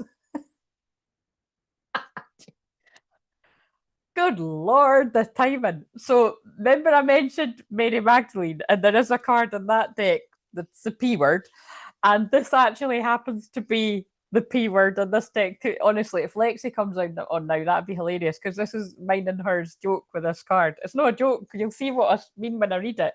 So all I like to say about this card is respectfully, I don't know how to say it in a respectful way, but she has got a cracking pair. That's all I'm going to say, right? That's probably the masculine part of me coming out here. But you see what I mean? But it's called selling out. So what I feel about in the past is I feel um, if you're the divine feminine, like you've had a time in your life where you or the masculine feminine side, because again it's very much speaking to both, right? I can feel and see that it's very much speaking to both, but I'll go more into the masculine after in a minute. But in the past, like you weren't being true to yourself. So again, and I can see how even with the wee bits and bobs that I've said, and again, it's pretty tame what I've said, but it's like, so like I said, it is generally pretty tame for me anyway, but it's like, you kind of knew this wasn't you, but you didn't really know what else to do, so you're going along with it. Like, that's the way I would describe that if I can sort of tap in that for myself. Like, I went out partying with my friends most weekends because I didn't know what else I was meant to be doing, and that's what everyone else was doing. And yeah, basically that's it. But at the same time, I was feeling like it's everything I've just said. The cards always do that. It's just backed up everything I've just said. Like at the same time as maintaining that from a young age, I was still reading self-help books and I had all my, psychic books and things like that. Like, and really I would get quite bored when I read these psychic books. So I'm like, I already know that, I already do that. But it's like, you know what I mean? It was, and I was collecting all my cards from like 15 as well. That's why I've got literally hundreds. But you know what I mean? It was like I was collecting these cards, but I was only ever sort of like pulling them for myself and being very private about it, and then numbing it out with going out and drinking and partying and yeah, so that's what it means to me. So you make up your mind what it means to you. Now for the masculine, same thing. Like where were you selling out? Where were you kind of drinking and partying and putting on a mask and selling out? Like basically being somebody that you don't think that you really are. You know what I mean? So right, let's read it. Selling out. But that's, and then I opened the book at Inner Child, and I've opened the book at Say What You Mean. So again, I feel, look at that card. It's like I feel this could really speak to people where you both were kind of like putting on a bit of a show that wasn't really you. And so if this is when I'm speaking to true twin flames, this is like, this is what twin flames do. Like when the feminine doesn't realize, you could be like acting one way that isn't actually how you really feel, and then that person's going to mirror back what you're giving them, and then you know what I mean. But like I've said before, if you didn't know what you were, then like I said, I find it fascinating when I'm like, when I actually realised what we were, I was like, oh shit, I should have taken off my mask years ago if I knew how fucking long this was going to take. Take off, it does say, take off your mask. Stop trying to appear different to who you really are. It's time to take off your mask and be the real you. I mean, guys, you just can't fucking write this shit. So, and also 11th of a month, or 11th of the month is in a few days. The 11th of a month, or that's Wednesday. The 11th, basically Wednesday from when you're watching this, from when I film it, or November could be significant because it's got an 11 there, right? So, one, selling out. So again, keep in mind this can be for the divine feminine or the divine masculine, male or female. But really, if this speaks to you, it's for both energies that are, all the people that are going to resonate. Your integrity and inner strength are being severely tested. You have an opportunity to act either from fear or love. And also, this is for the past energy. But because I read past, present, future, who knows? It still could be your other bits of your life. So, where in your life are you selling out and acting out of integrity? Are you in a job you hate? Are you living in a toxic environment and making yourself sick in the pursuit of financial security? Remember, that card was about the shadow side, is about, feeling you have to be ducking and diving and like that. This card asks you to find the courage to stand up for your convictions and take steps towards doing what you love. Selling out is linked to the shadow aspect of the prostitute archetype. So interesting with all this Mary Magdalene energy and the red jumper, and that there is a card in that deck that's called that. And then I just cut that deck at Trickster. Transcending convention, stiffness, and predictable behaviour. So again, I feel with me just being, again, because that's my involuntary movement, that they just make me cut the deck and it'll always be the right thing because it's not me. Something was a facade, for both people. It wasn't, whatever was being put across wasn't real. When you connect to this archetype, you can examine your fears around survival, power, responsibility, and success. On the light side, the prostitute can lead you to freedom, self-expression, and choice of love. So, you have to make a choice about whether you will use your power, talents, and abilities for selfishness and exploitation or the higher good. I'm now actually taking that as quite different. this is really interesting how they're giving me this. Look, thief and engineer. I didn't say that this time, but usually with the thief, I get energy thief. Now, this could be that there was a karmic energy thief around the masculine, siphoning the sexual energy from the masculine to charge up them, right? Because that's the sexual energy of both twins. That happens all the time. But this could even be the masculines themselves, right? I can think quite calculating about this and I can use my words to get people into bed. Now, I'm like, listen, it's a skill, right? But it's a skill that I think at some point people could get pretty bored of, because it's just not really. It becomes a game that's like, yeah, I know I can pull if I want to. I've even said that as a woman, like, look, if I wanted to, I can go out and pull, but I don't really want to lower myself to forcing myself to go out when I don't want to go out just to pull. I'm really not that fucking desperate, and I'm not that bothered of it actually. Like, I don't think I'm going to meet the love of my life in a club because I already met the love of my life in a club 22 years ago. Do you know what I'm saying? So I know that's not going to happen. And actually, even if I bumped into that actual guy in a club, I don't think that would be the right place for me and him to meet again. Do you know what I'm saying? Quite funny the way that came out, but yeah, that is coming through. So it's like somebody that might have had the skill of that, but then weaving it into something that's more useful. Yes, and then going right back to God. And sorry, these cards are fucking hilarious. Look at this. Somebody has went back to God for a chat and been like, "Can I have a redo? Can I actually tap into the more innocent aspects of myself? Because I want a companion. I want to be the hero." The hero's journey springs to mind. It's like that's what I feel they're saying there. So, and again, that would mean if you're the feminine, you could have had a moment of, I don't want to do all this. I don't want to be going out. I don't want to be like, this is boring. You might not have been pulling anyway, or you know what I mean? Or if you did, do that, you're kind of like, that wasn't worth it. It's like maintaining symbolic purity of heart. It's like, I just don't want to do this. I think I'll just be celibate until I actually meet somebody that I do want to be with. Loyalty, tenacity, unselfishness. Yeah, I want to be somebody that's going to match my energy. You know, that's what God's telling me to do. That's what I'm going to do. Benevolence, compassion, recognizing the eternal force within you and others. And actually, what I'm channeling right now is so interesting. It's the Kundalini, it's the true Kundalini awakening. That's when you know you're a twin flame. If that's how that could happen. Like somebody could go from party animal to very innocently being like on that path. And it's because it is a divine union, it's a divine connection. It changes somebody that much. Yeah, it's just this energy of, oh, I don't want to, I just don't, that I've changed. I don't want to be I'm waking up. I shuffled them. Look, I thought it was going to be the card that said I've changed. I'm moving out the same circle of people. I'm waking up. I see signs about you in your situation. It freaks me out sometimes how accurate they are. But that's basically what I'm feeling too. It's like someone's like, fuck, I don't know what's coming over me, but like I feel like God is talking to me. That's the card. Look,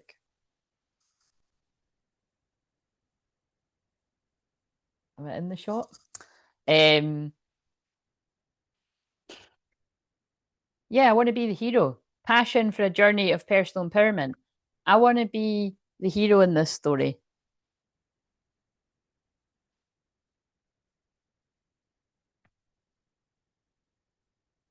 Right.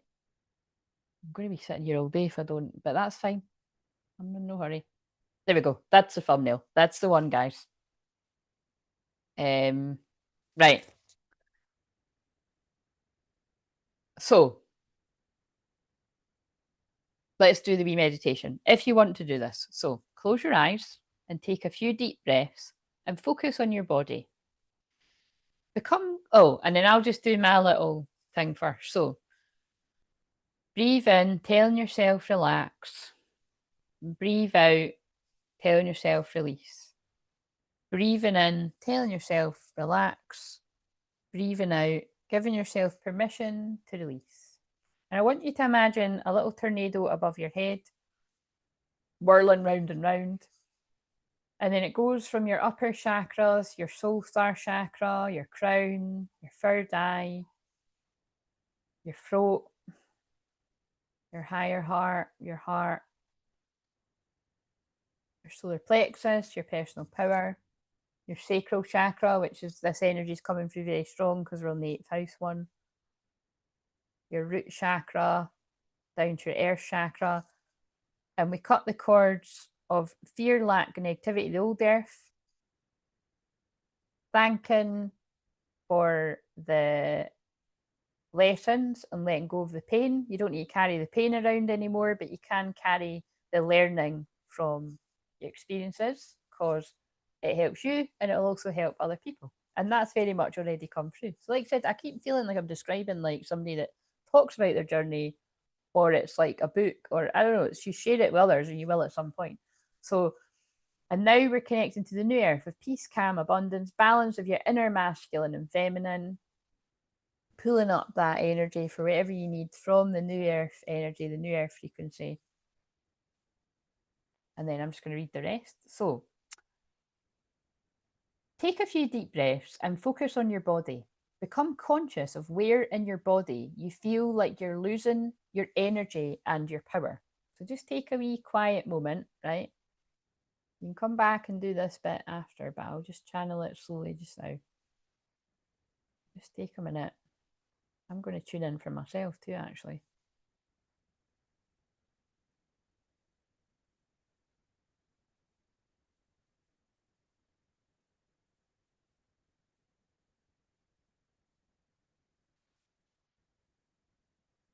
Place your hands on that part of your body. Right, so place your hands on wherever you feel you're losing energy. Now, if you don't know what all the different parts of the body and the chakras are, that could be even more that could be more interesting right now. But just intuitively, where do you feel like you're losing energy? So your head might be hurting a bit. Put your hands on your head, your stomach. You might just have that. Like I've put my hand on my stomach, so I instantly know there's something with my solar plexus there. Personal power, happiness, joy, all the different things. I know what it means to me, but just see where you're guided to. So, visualize your prostitute archetype. So, again, whatever, you know, whatever this could come to you as a being, a color, a thing, that just, it's funny wording, but it can look similar to this card or a darker version of you. So, again,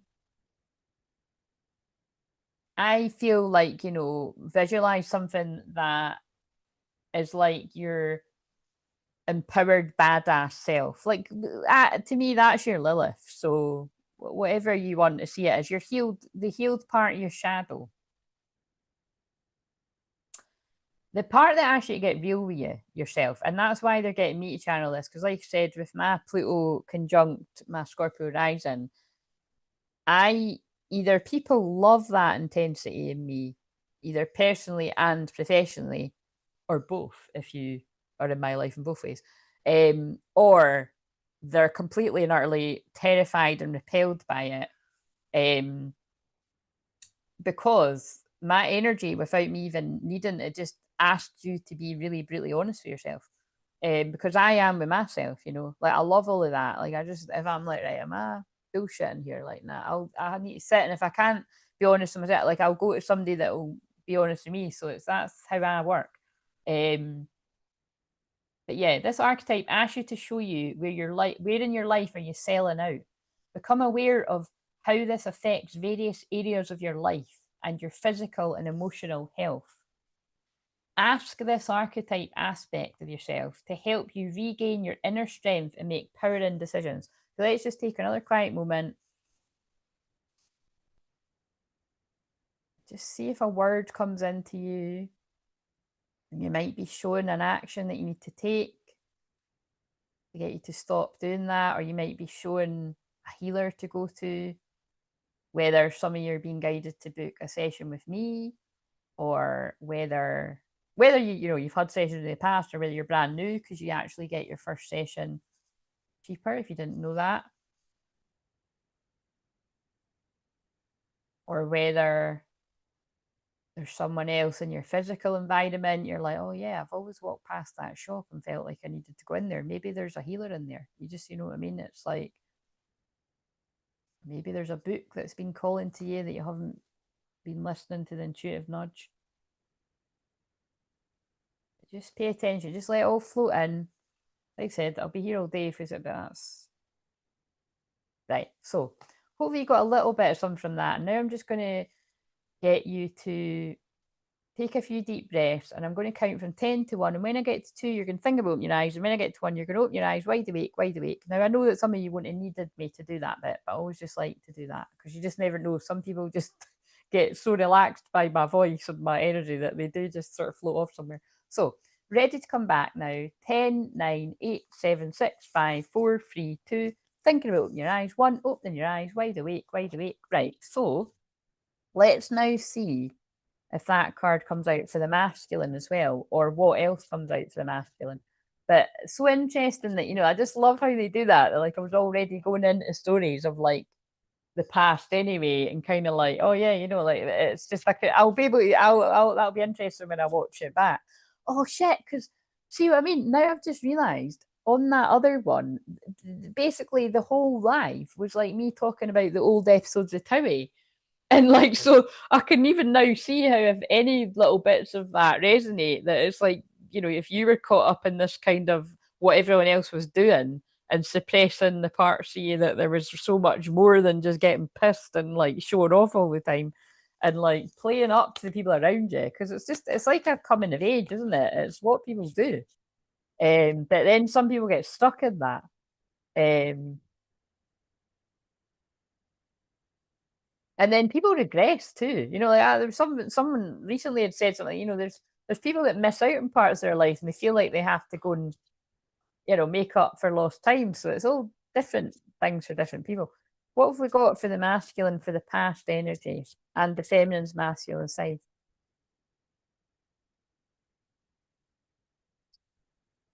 Oh, look at this! Wow! Oh, look at me. Right. So this is very interesting. In the past, for the people that resonate with this, right? This is the past, remember. This masculine could have instantly known who you were because we've got love that came out and soulmate. And it's in these two. So we've in the love one, right? It's a woman, and then the guy is stuck in the painting, right? And in this one, it's a man, like a faint figure of a man is hugging the woman person. So it's like the higher self of the divine masculine with the women. So I'd imagine that's really going to speak to a lot of you on the twin flame journey, all of you on the twin flame journey, basically, and change the genders if you need to. But because I'm asking about the past, and we've got in the past for the feminine, we've got you were putting across an energy that you weren't of who of something that you didn't really want yourself. You were just going along with everyone else. And what this is telling me is the masculine. Yeah, love and I'm feeling that. Like this could have been love at first sight. But we know the way that this goes is just because somebody felt these intense feelings right from the start, that could have actually pushed someone the other way. Like, holy shit, I'm not being pulled into this any more than what already have been. I am running the opposite way. Anywhere else from where this person is, and if I have to bump into them places, they don't exist to me. You know what I mean? I was about to use another term, but I'm not going to use it. But all I'm going to say is, I kind of don't look. You know what I mean? Now you're just somebody that I used to know. I know the term that I was saying, but it's not even that bad. You probably get, but it's yeah. So it's like again, I feel this might speak to somebody that it's like, what the fuck happened there? But it's like, what happened? Oh my, look what I just said. What the fuck happened there? Look what's behind it. So again, remember when I'm doing this, this is the collective of masculines that need insight into. I don't even know why I acted that way, or I do know, but it's a mixture of the masculine's higher selves wanting to share what they maybe can't actually put into words, um, or it's for the divine feminines to understand what's going on better, or it's all just it's intention to help people, but we'll just see, look, self-love, like it's because divine feminine, you weren't, if you were selling out, you weren't being who you really were, you weren't loving yourself, you were self-sabotaging, and then look, selling out's behind it again. Yeah, look, it's both of you. So I know what they're saying. It's like it's in both energies. So what it done was when that masculine realized through weirdly that how much they cared about you running away, it initiated you. This is basically a twin flame journey. It initiated you to start pouring all that love into yourself and look at where you're self-sabotaging. Like, that's not really me. I don't want to be that. Like, I don't want to be somebody that's seen as a party animal all the time. Because there was a time in my life where people would refer to me like that. Oh, you're always partying. And I'm like, well, is that how people see me? Because I don't really like that. Because that's not how I see myself. You know what I mean? And then I had to be like, looking at that and be like, I'm only doing that because what the fuck else am I meant to do? Like, I actually would rather be in that. I would rather be in love with my soulmate and actually, you know, yeah, going out now and again, but not going out as much as that. But you know what I mean? So, however, that's speaking to you, but because this is actually the masculine's cards,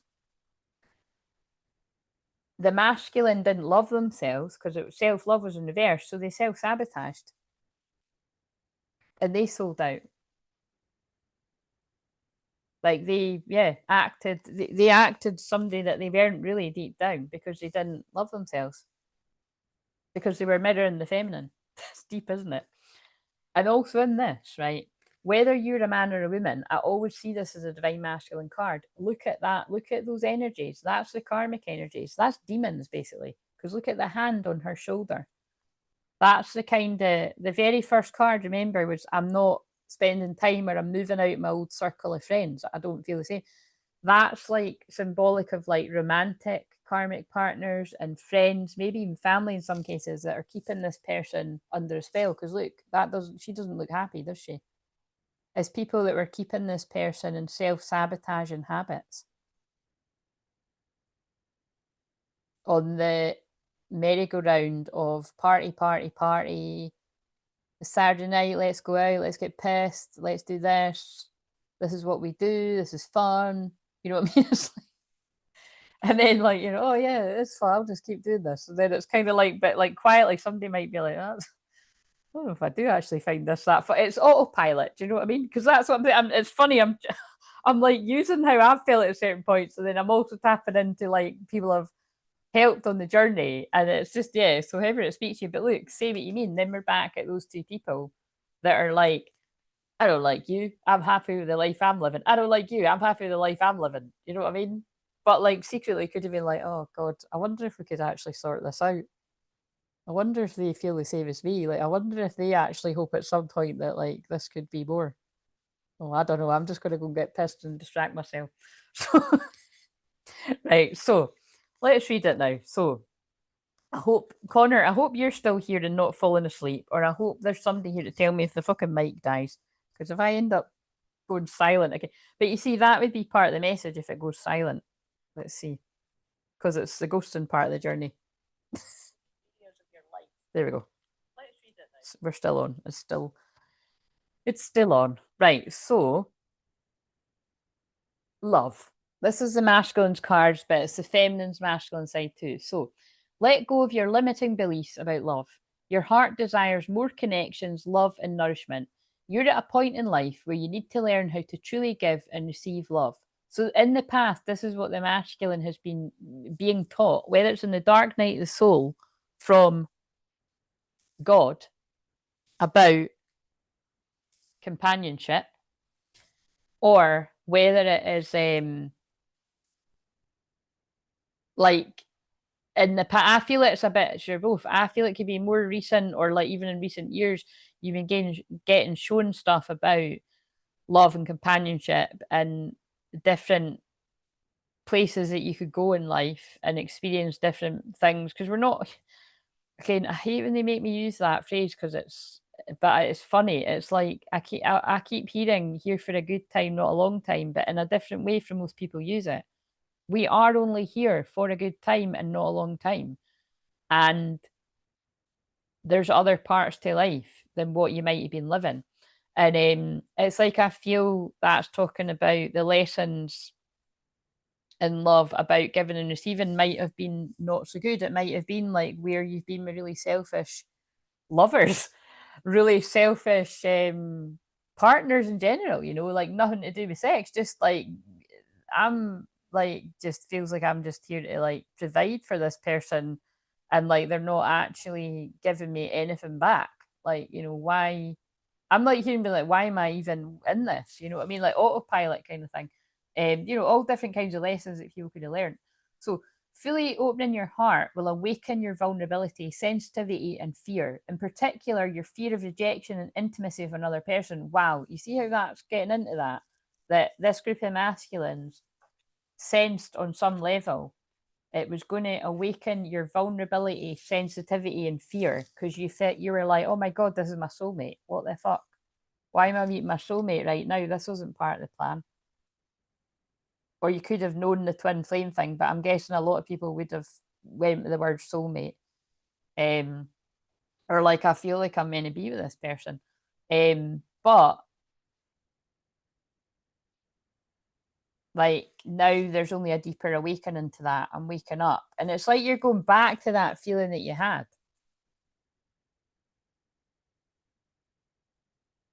However, you will also unleash your passion, inspiration, greatness, and ability to care deeply.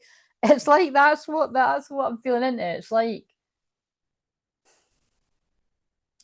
a group of people that have been like, oh my god, I know who that person is to me. Like I feel it on a deep level, but I've no idea how to go about this. This is terrifying. So wow, turning. I didn't just say that. You know, like however that manifested, but that's the person feeling it, right? And then and now it's like so it's like putting something on pause, and now it's like, oh, I think I can unpause that now. I think I've learned enough about what I don't want. And now I'm like, I am scared, but I do want that. And then as I'm saying that, it's not a spider, is it? But it's flies. I'm being guided to flies all around the spider web there. If it was a spider web, if it was a spider, I wouldn't. The spider might. In fact, guys, when this happens, I'm in full shaman mode, right? Like, meaning it's just funny that it's like Scorpio Moon's shamanic energy, and it's like but because the flies are all going to the spider web, the spider is going to show up at some point because that's its food, isn't it? So it's like, but it's like I did pick up my deck that has got the Black Widow energy, so I'm wondering, you know, the Black Widow spider energy is when it's like, um, being trapped with an impossible female energy.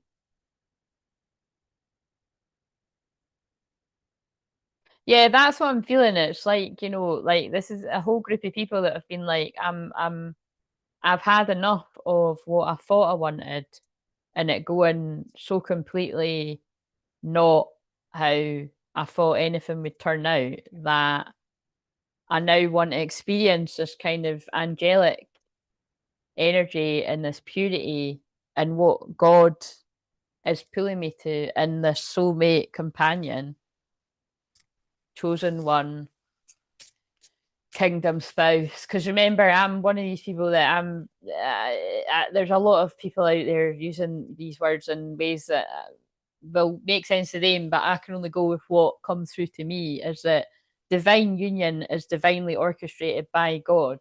And kingdom spouse is just exactly the same to me as the twin flame journey that I am on and that I help others on.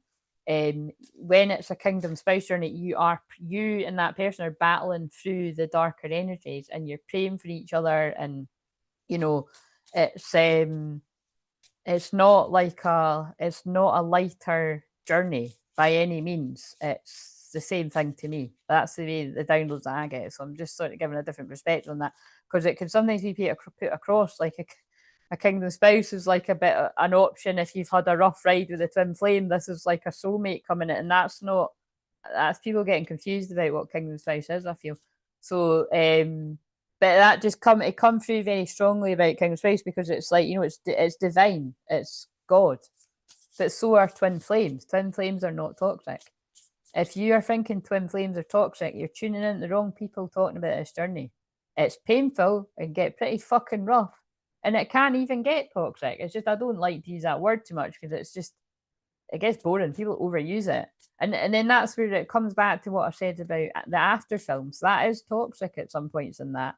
But I love it because it's like there's so much love for each other. But if they remained together, they would destroy each other because they were pulling each other down. It like he was leaning too much on her, and then because she even says like, I feel like oh, I can't remember what she says. She says something quite. It's something like, like, I feel like I'm trying to get air and I can't. I don't know. I can't remember exactly. She said something to that effect. That she's drowning. Um, and that is why it's beautiful because they do, they spend about 2 years apart, and then he works on himself and she's working on herself, and then when they return, they're cleared of the codependent addiction they had to each other. That was toxic, and so again, it's with that example, it's less about other involvements. They try to hint at it, but there actually isn't. Like, those two are so crazy about each other. Like, good luck if you think you're getting in between that kind of thing. It just, even if one did sleep with somebody else of that, it's not going to. So maybe that's what they're getting across here too. Even if there was other involvement, because there inevitably is going to be with people that are connecting with this, it doesn't matter. And I said that with something I said recently. It's like, this is your soulmate, your twin flame. It's your kingdom partner. It's divinely orchestrated by God. Nothing's going to get in the way of it, even if it has up to this point. Ooh, very deep. I'm loving how deep this is. Why did I pick up these cards? The ocean. Yeah, there's like so much feelings. This is absolutely giving Jupiter, planet of expansion, going into Cancer at some point today, tonight. Like I said, if I talk for so long, it might even go into it as I'm talking. But it's expanding the feelings. So, but also Cancer is hashtag all the feelings, all the feels, but it's also trauma, and it's everything to do with the past and ancestors and the mother in particular. So with me thinking that was a spider, this could be bringing up mother wounds or just feminine energy wounds, um, like not knowing how to receive love. But either way, what I'm getting from this is there's a lot of feelings. And remember, although we're in Sag Moon now, I started this in the deep, deep waters of Scorpio Moon. What else? The mountain and the sustainer. Yeah, it's like this is a masculine energy saying, like, look, I've just had to work really hard to sustain, to keep going what I've got going on, and it's been really challenging. But I've never forgot. This is, look, the red string of fate again. I've never forgot the person that I'm connected to. I've never forgot that person because I know what I felt right from the start. And it's like that's what's awakening in this group of masculines. What was planted right from the start. The friend I shuffled that came out again. The river. We've had the ocean and now we've got the river. Look, I'm always connected to them by the red string of fate. You can Google that yourself, but I've always loved that. It's that, no matter how far you and this person go, you're always connected. You can only go so far and you're connected. And it's quite funny. I'm wearing a red jumper. All the synchronicity. Right. They just wanted me to use those cards. So, how far did we get into this? Start seeing how great life is and will be willing to wait a minute. Start seeing how great life is and be willing to connect to others.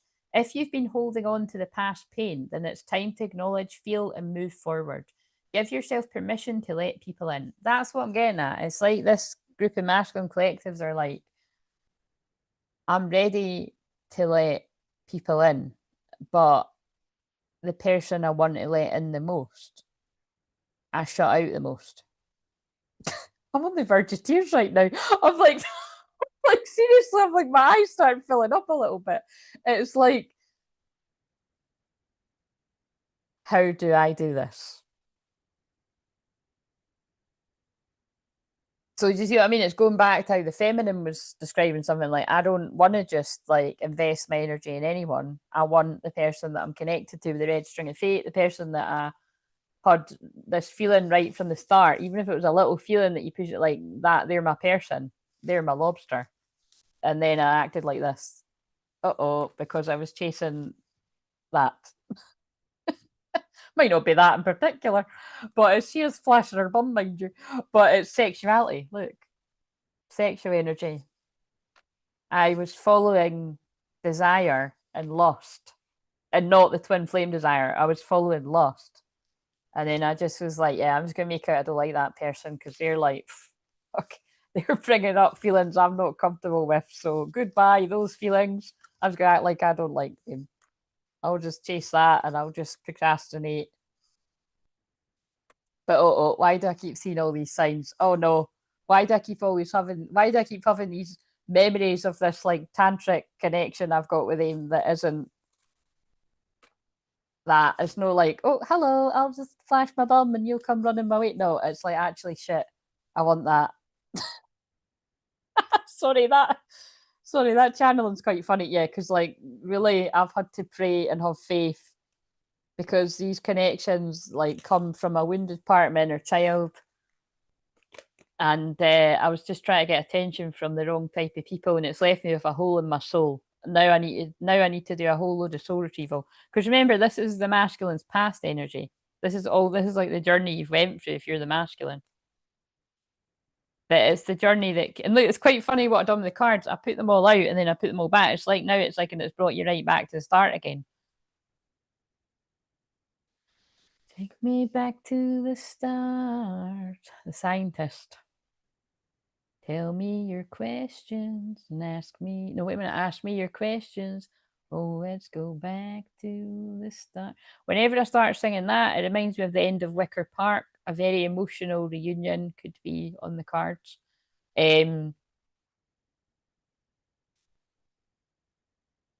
Yes. Start seeing how great. Yeah, I read that bit. If you've been holding on to the past pain, it's time to acknowledge, feel, and move forward. Give yourself permission to let people in. Ask for love with all your heart and soul, and it will come. Look for something beautiful in every person you encounter. Focus on feeling good whenever you see people loving each other, and know this is coming to you in the form of a love of a lifetime or an incredible friendship. But with the word friendship, I feel that's picking up of what I've been channeling the last few weeks. It's like I feel these connections that are these like, once in a lifetime kind of love. That's the vow now. I promise to forget that this is a once in a lifetime. You know what I mean? It's like, um, even though you know this, it's wise to take it slow, like, and to not rush things, to not skip over the parts that you did before is what it feels like is coming in. Because that's how you develop trust, whether you're a man or a woman. That's how you develop trust with someone. Is what that's. I feel more I need to say for the females. It's like it doesn't really matter how soon sex comes into it, right? As long as you feel safe with this person. So if you have a moment of like, no, I genuinely feel safe with this person. I trust them. I believe them. Let's get it on. That's fine, right? You do you, boo. But realistically, depending on what it is that's went on in your past with this person in particular, or in your past in general, how much you basically healed of your past wounding with the person or with whatever you went through, that's not going to be an overnight thing. So it's like that is the kind of thing you need to work out yourself. But also, guys, like I'm talking to you out, like you need to do that too because you've got a feminine side. Like, have you ever had an experience where you're like you think to yourself, right? And again, I have to say this. Like, remember, if I am helping twin flame. So if you're not in the twin flame journey, it's not like this isn't going to help you. But please know, if I was giving advice to people that weren't on the twin flame journey, it wouldn't be completely different, but a lot of bits would be totally right. 100% it would be. It's just a whole different experience. But what I'm feeling is it's like, because I'm speaking to masculines, that you've had these downloads from God, you've had these revelations, these insights. It's like you have to get in touch with that feminine part of you. Like, push aside all the very, lots of all those cards that are sexual energy that are coming through. And because remember, I'm channeling this for the eighth house, that's the energy that they're pulling through right now. It's like, wait until you're divine feminine when you're spending time, like, wait until you feel like, no, I trust them, I feel safe, I know that they're not going to backstab me. Like, you know what I mean? And that's kind of, you know what I mean? That you could make, kind of laugh, being like, no, what men are like, but there are, you know what I mean? It's just push aside all of that, either within yourself or what society tells you. Have that moment with yourself too. Like, so if you've always done it the other way, where you rush in and you're like, whatever, and you work it all out as you go along, because that's what life is like anyway, then how about you try it the other way? Because especially if you have got involved with people that, like, narcissists and love bombers that tend to be like, seem like a dream, and then they turn out to be a nightmare. Then even more important that you do that. It's for both people, to protect you both. I like that. Again, that feels like my tantric guides coming through, because the sun is because my Gemini placements are in the eighth house, and we're in, like I said, I do feel it is Jupiter hitting my Vesta right now that's making that come through. So, right. Close your eyes again. We won't do my other bit because we've already disconnected from the old Earth, but so we're in the new Earth frequency. But close your eyes and focus on your heart. Take some slow, deep breaths and imagine unlocking the door to your heart. What does your heart look like? Is it cold, frozen, and dark? Or is it full of warmth, light, and sweetness? If it is cold and grey, imagine melting the coldness with yellow light. And again, I'll hold the intention that I'm praying for whatever cold, dark. I'm seeing like frozen, like whatever kind of energy is around you, like frozen as in like Anna and Elsa kind of. Who do you need to communicate with so that your heart can heal? Imagine that this person is in front of you now.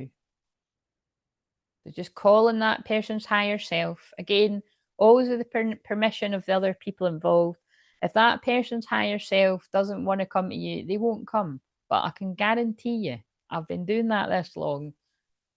Even if the person's ego, now whether this is a twin flame or a karmic person from your past or just whatever it is that's bothering you, even if their ego doesn't want to come, the soul will, because we're all in a journey. But just imagine that person's energy is in front of you now, and say what you need to share without holding back. So I'll just stay quiet for a moment.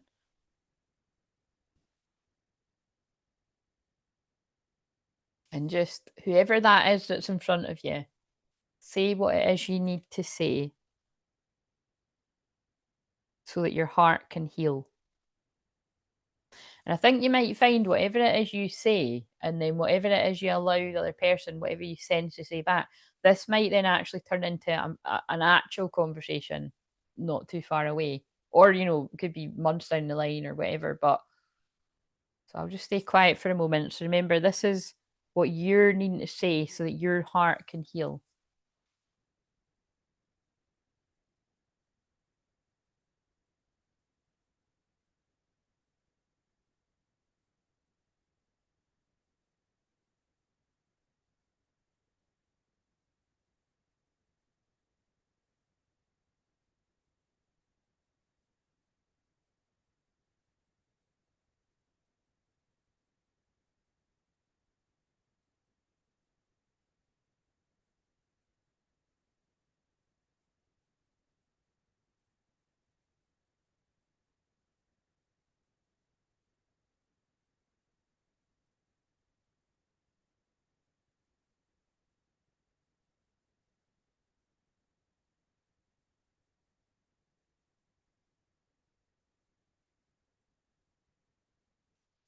Right. So now that you have said what you need to say without holding back, now step into their shoes and answer back from the highest place within them. So you can either do that or you can just get still and imagine. Well, that is what you're doing. Like, imagine them now communicating through the clairs what they want to say back to you, whether it's in answering what you were asking or telling them about how you feel, or whether it's something from themselves, and just notice what pops in. Because remember, with me being a medium and a shaman, I hold the door open to a kind of energy that you might not be able to access. It's why a lot of people say to me, why do, when I listen to other people's meditations or if they're channeling something, I can't, I can't seem to open up like I can with you. And it's because I'm a generator in human design, but I also just, my energy does, it just expands that kind of, especially with Jupiter in Cancer, actually, because it's about clairsentient, like feelings, Cancer's feelings. I could see it could expand that energy too, but um, yeah, just allow them to talk back to you, and then you'll hear my voice after a wee bit.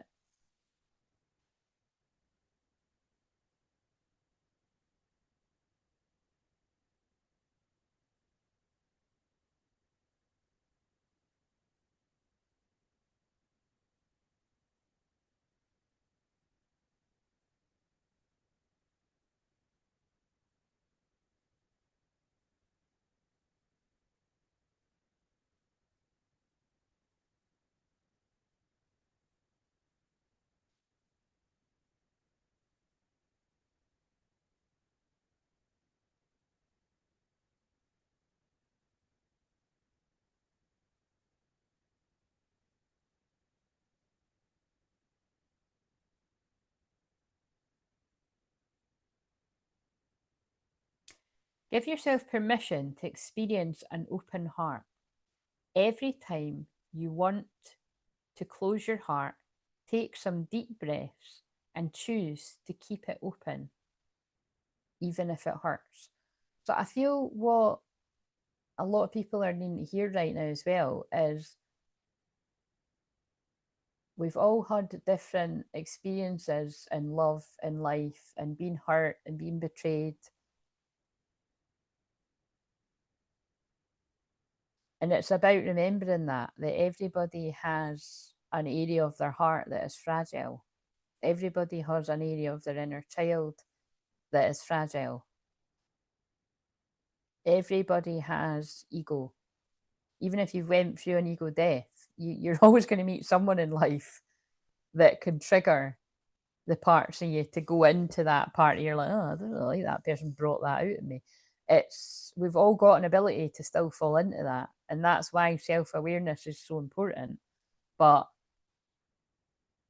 who are the people that it's worth keeping your heart open and trusting for and taking that risk? Because there are those people out there. So that is what wanted to flood through there.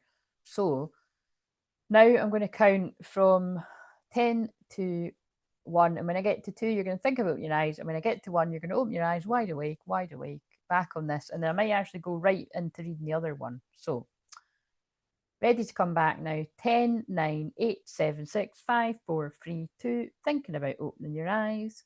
1, opening your eyes, wide awake, wide awake. So let's just read this other one. So open your, oh yeah, because this one's talking about open your heart too. Open your heart and invite sacred love.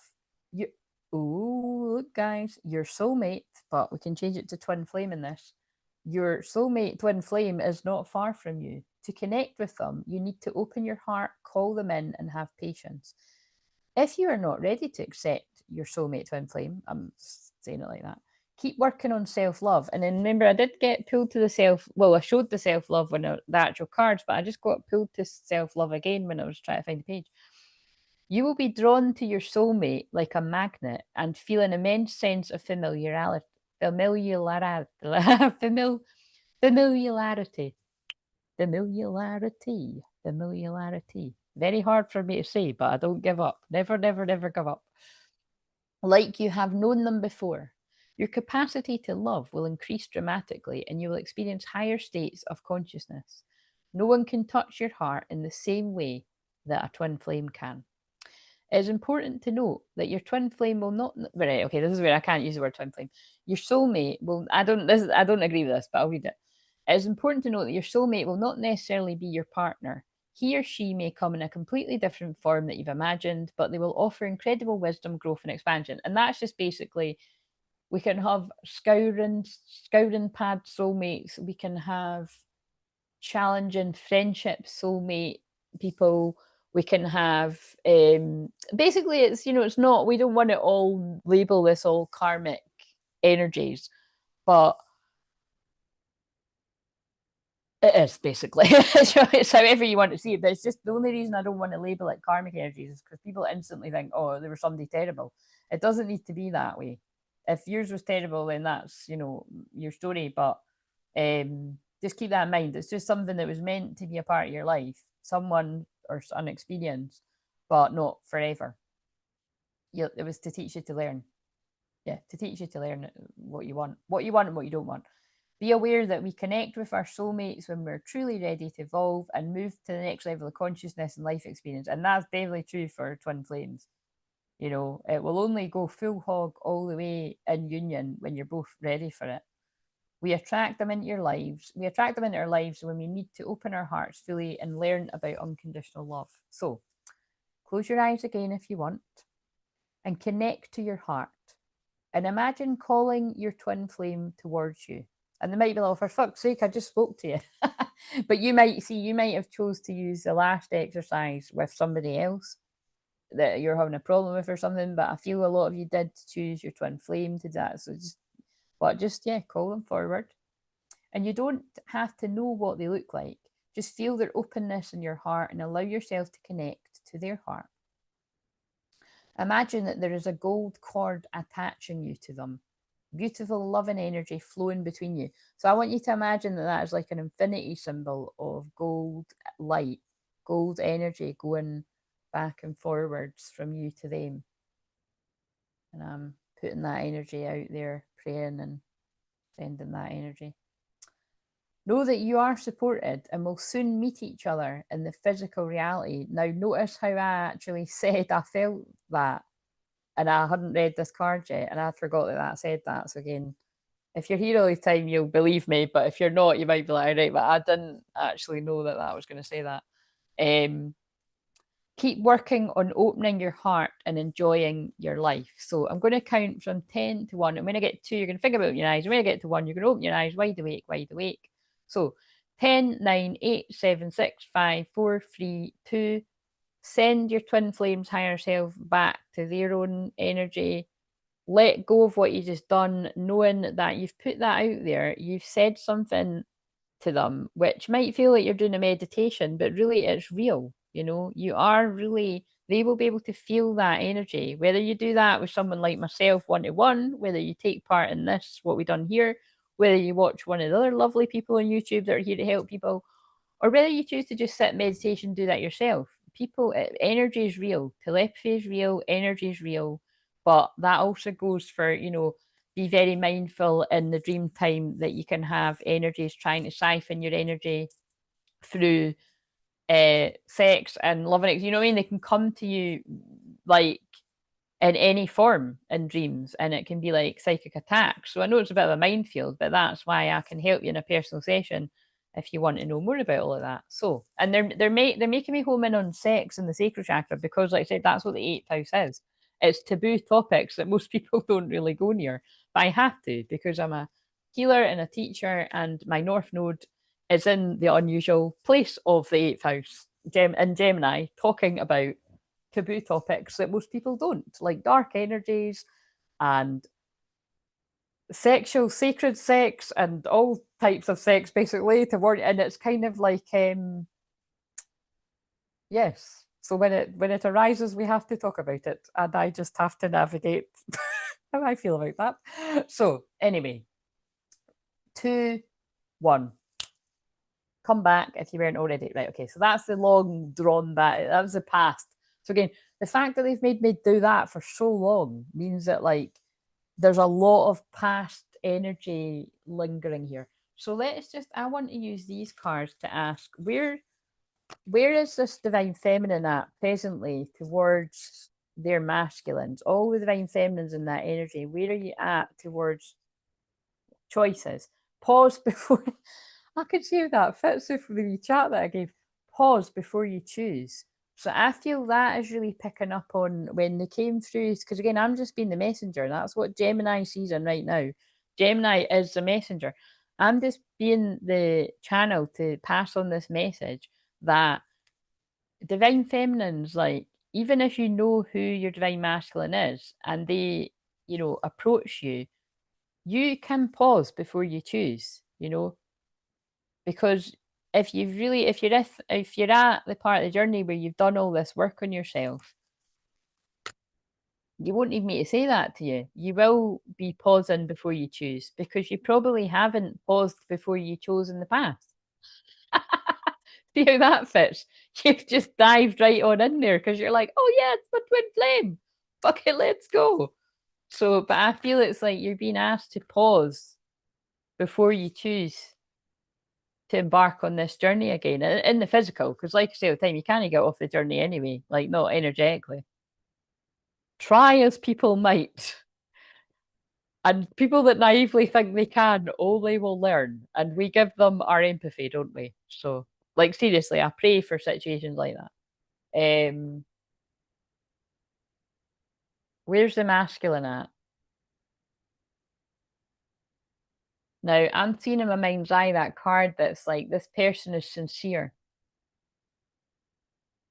So whether it comes out or not, that's what I'm seeing. Forgive. Kind of similar. The act of forgiveness releases tension. So you see how whatever it was you just played out with that guided visualization. But again, although I was reading bits of that out the book, they're really not too dissimilar from like the channeled meditations or the channelings I bring in the moment, which is why I was saying that about whatever that might tie back to with like when people try to it's kind of hard to like, when things are flowing through from the divine, because it's like I saw something the other day, it's quite similar, it's like really not, it's not totally the same, but I get what they're saying. It was like I put out that message about Mary Magdalene and Jesus the other day, right? And then it was like 3 days later, like one of the bigger, massive channels was bringing through something that was basically the identical message. But it's not, it's not like they're copying me because like, we're a tiny channel. It's just I feel there is a wave of twins that we get very similar downloads, and it's just what I say all the time. I don't know why it's fucking been made like that, but I actually get these downloads before a lot of channels that I follow. Some people I get it at the same time, like near enough the same time, or you know what I mean.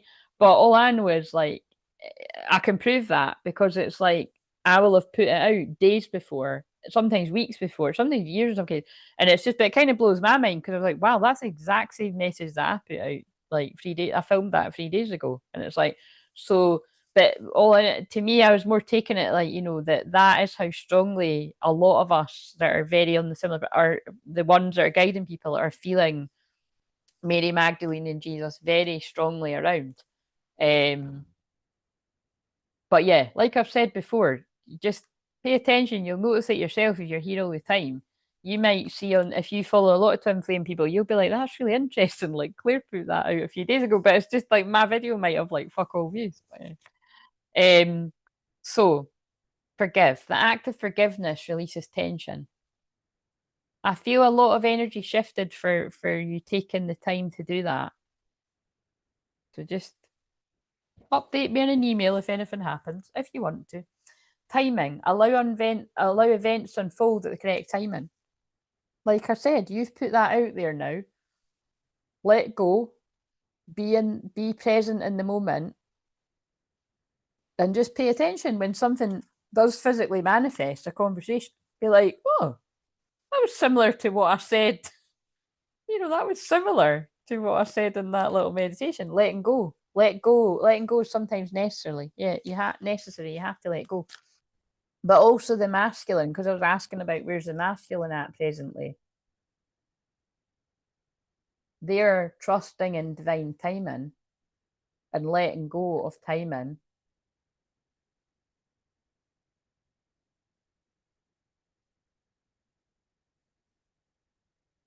And the chemistry is at an all-time high. Embrace a mutual attraction.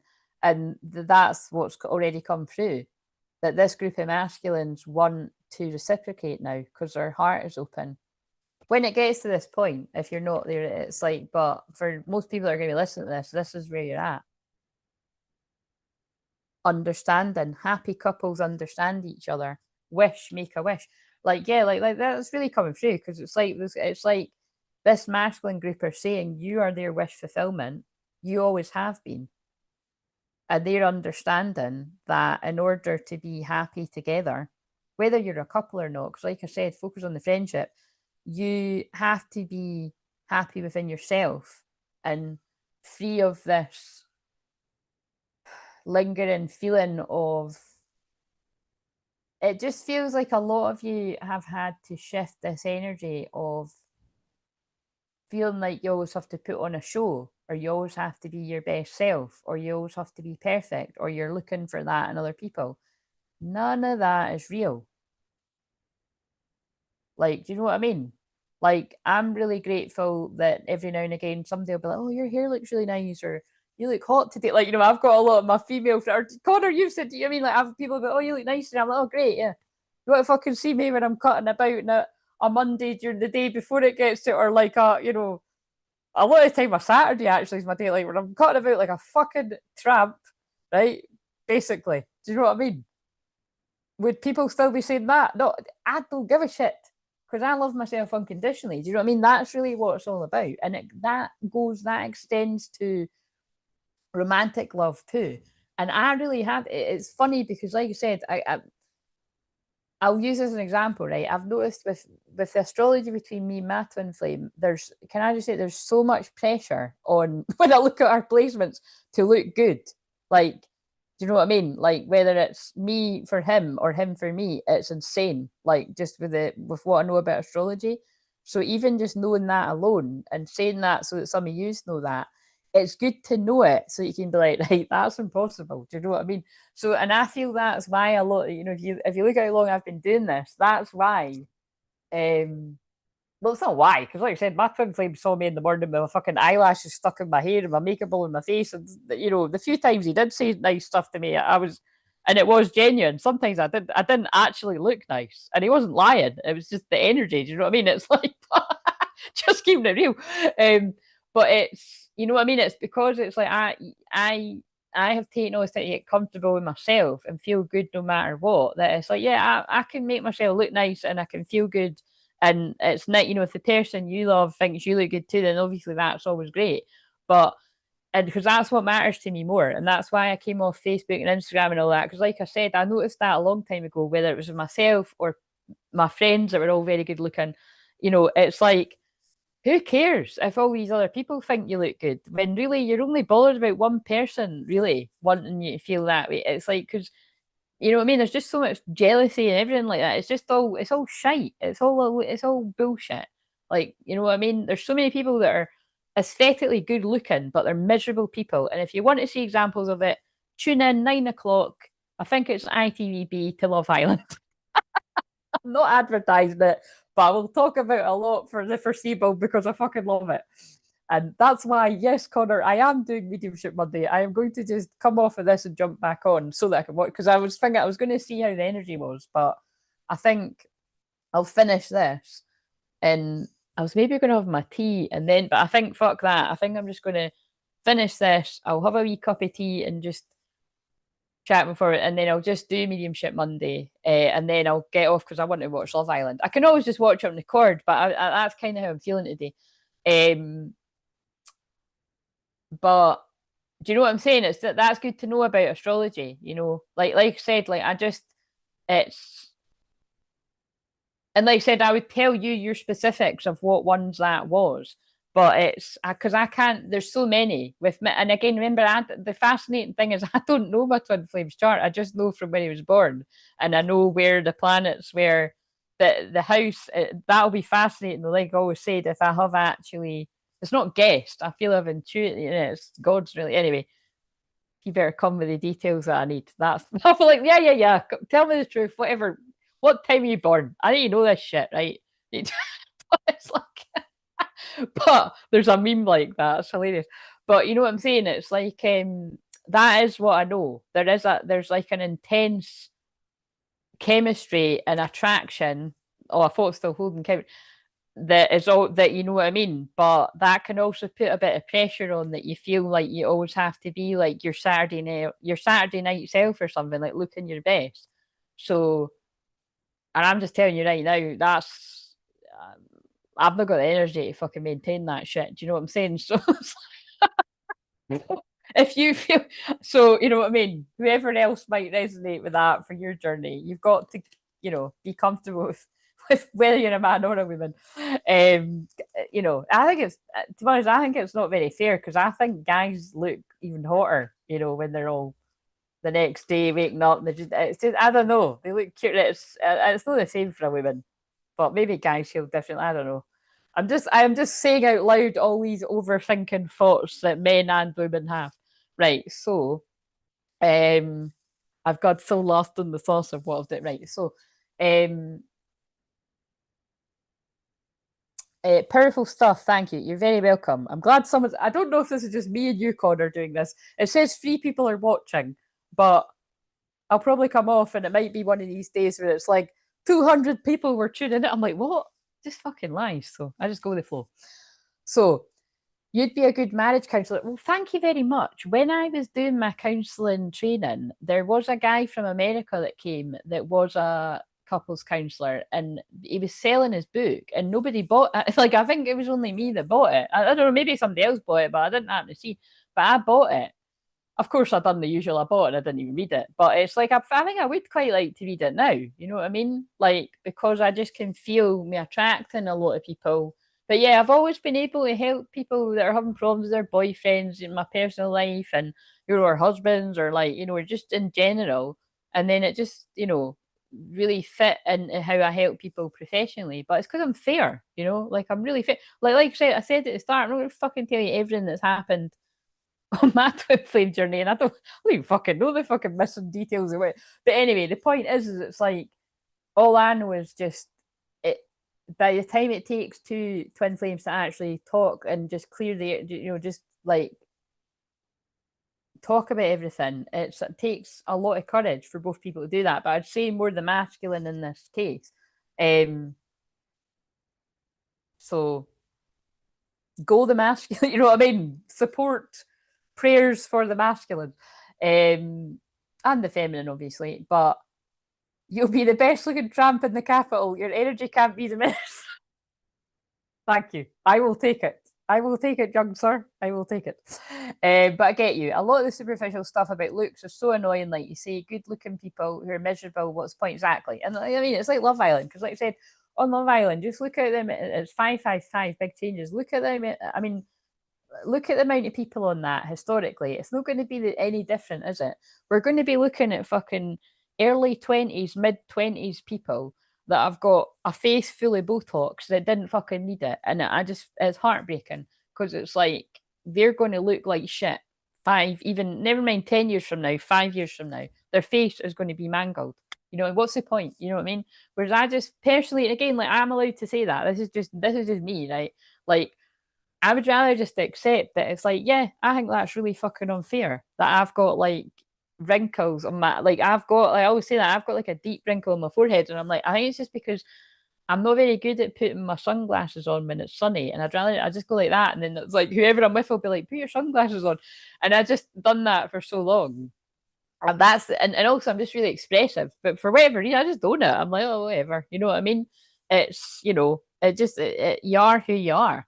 Um, and then there's other things that you might not make peace with. Like, I'm absolutely not making peace with the fact that my hair goes grey like crazy. Like, I'm not wanting to be grey yet, you know what I mean? But my hair started going grey from when I was 24. I'm like fucking shitting you. You know what I mean?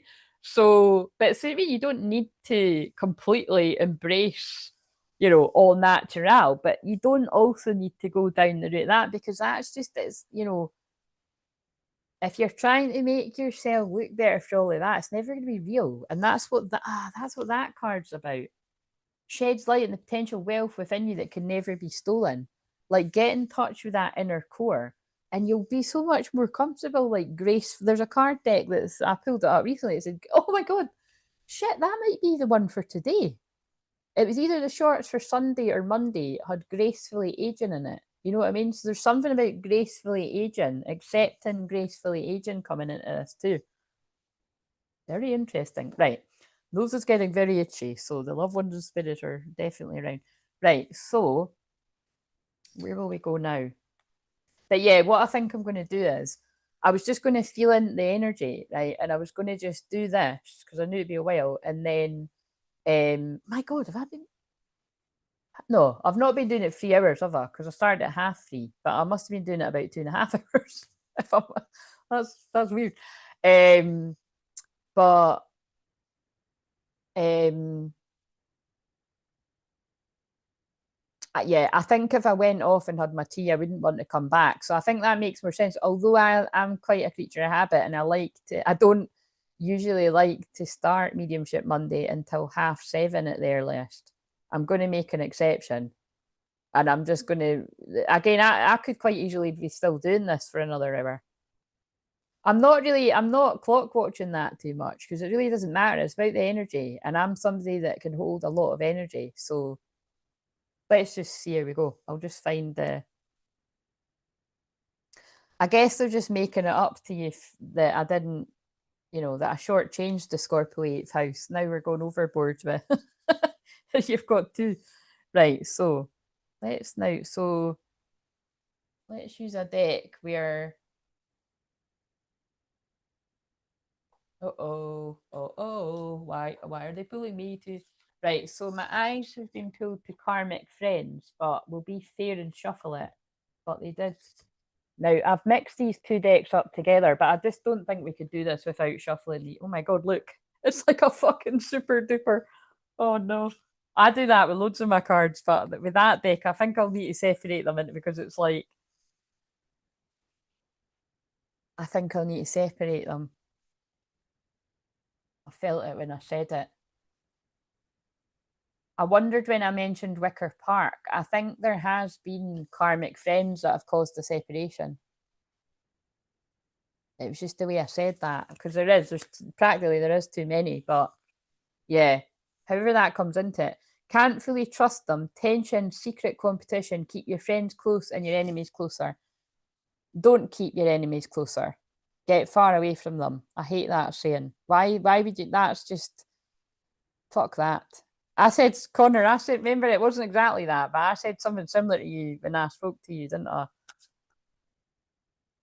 Who wants to live a life where you're always walking on edge, like having to, it's exhausting.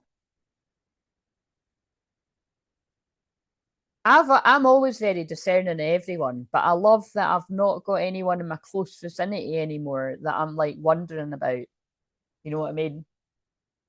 Like physically, like I don't spend a lot of time with people that I'm like, like because it's uncomfortable.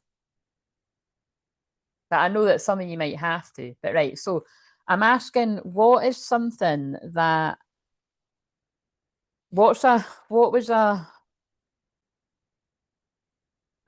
issue that's keeping somebody or potentially could keep you stuck in a past loop, like the South Node, the past. So you might have already moved through this, or this is something that could be keeping you stuck in the past. Scarcity tactics. So whatever scarcity tactics means to you, but look, there's a chessboard. So playing games.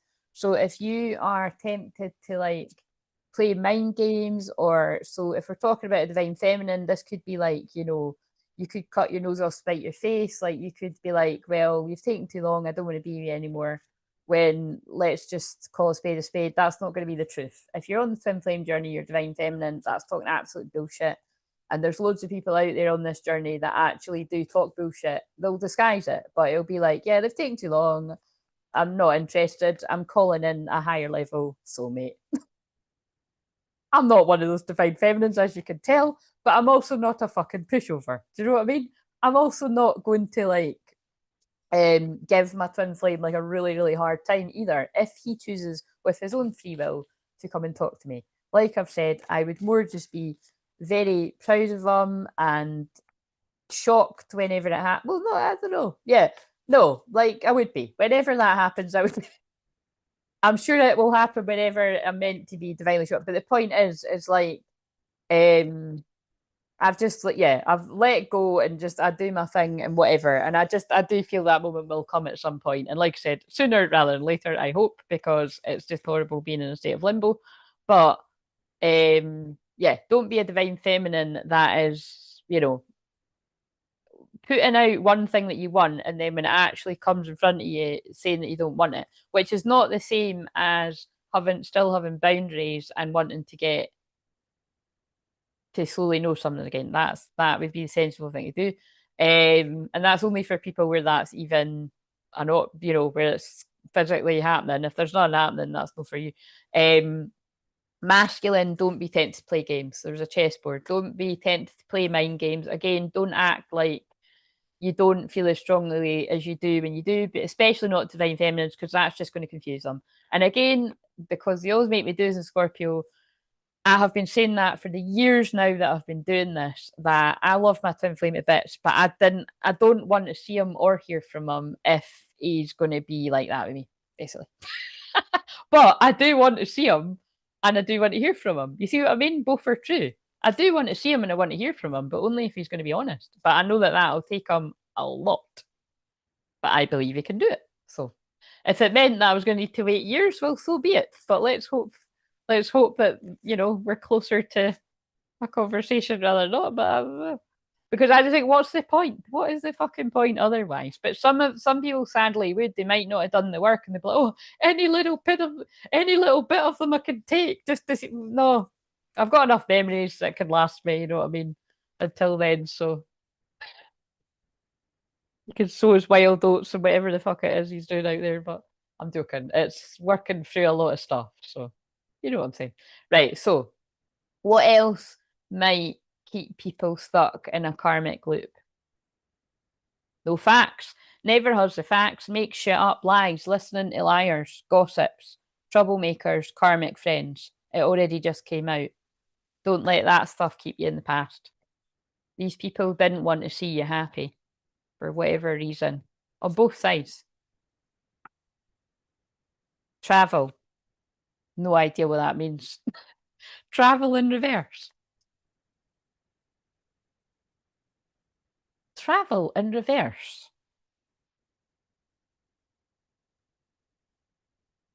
I can't go to them. I can't travel to them. However far away you live. This could just be fuck round the corner. But like, look, it's in reverse. I can't go to them. It's forbidden. However you want to. Moving on. Thank you. Next. Oh, yes, I can. Moving on. Thank you. Next. What just fell? Talking shit. Yeah, look, talking shit. That's just picking up, but that's hilarious. That's what I just said. What would keep you stuck in the past? Talking shit.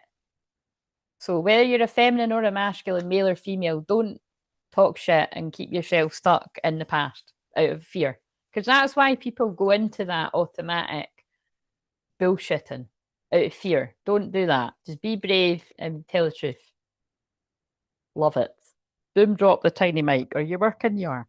Right. So I wasn't really homing in on the feminine or the masculine. I was doing both. So we'll just shuffle you a wee bit more. Is there any more energy that you want to give about that for? And this isn't like, this can be for different people, but moving on, letting go, loving you, free.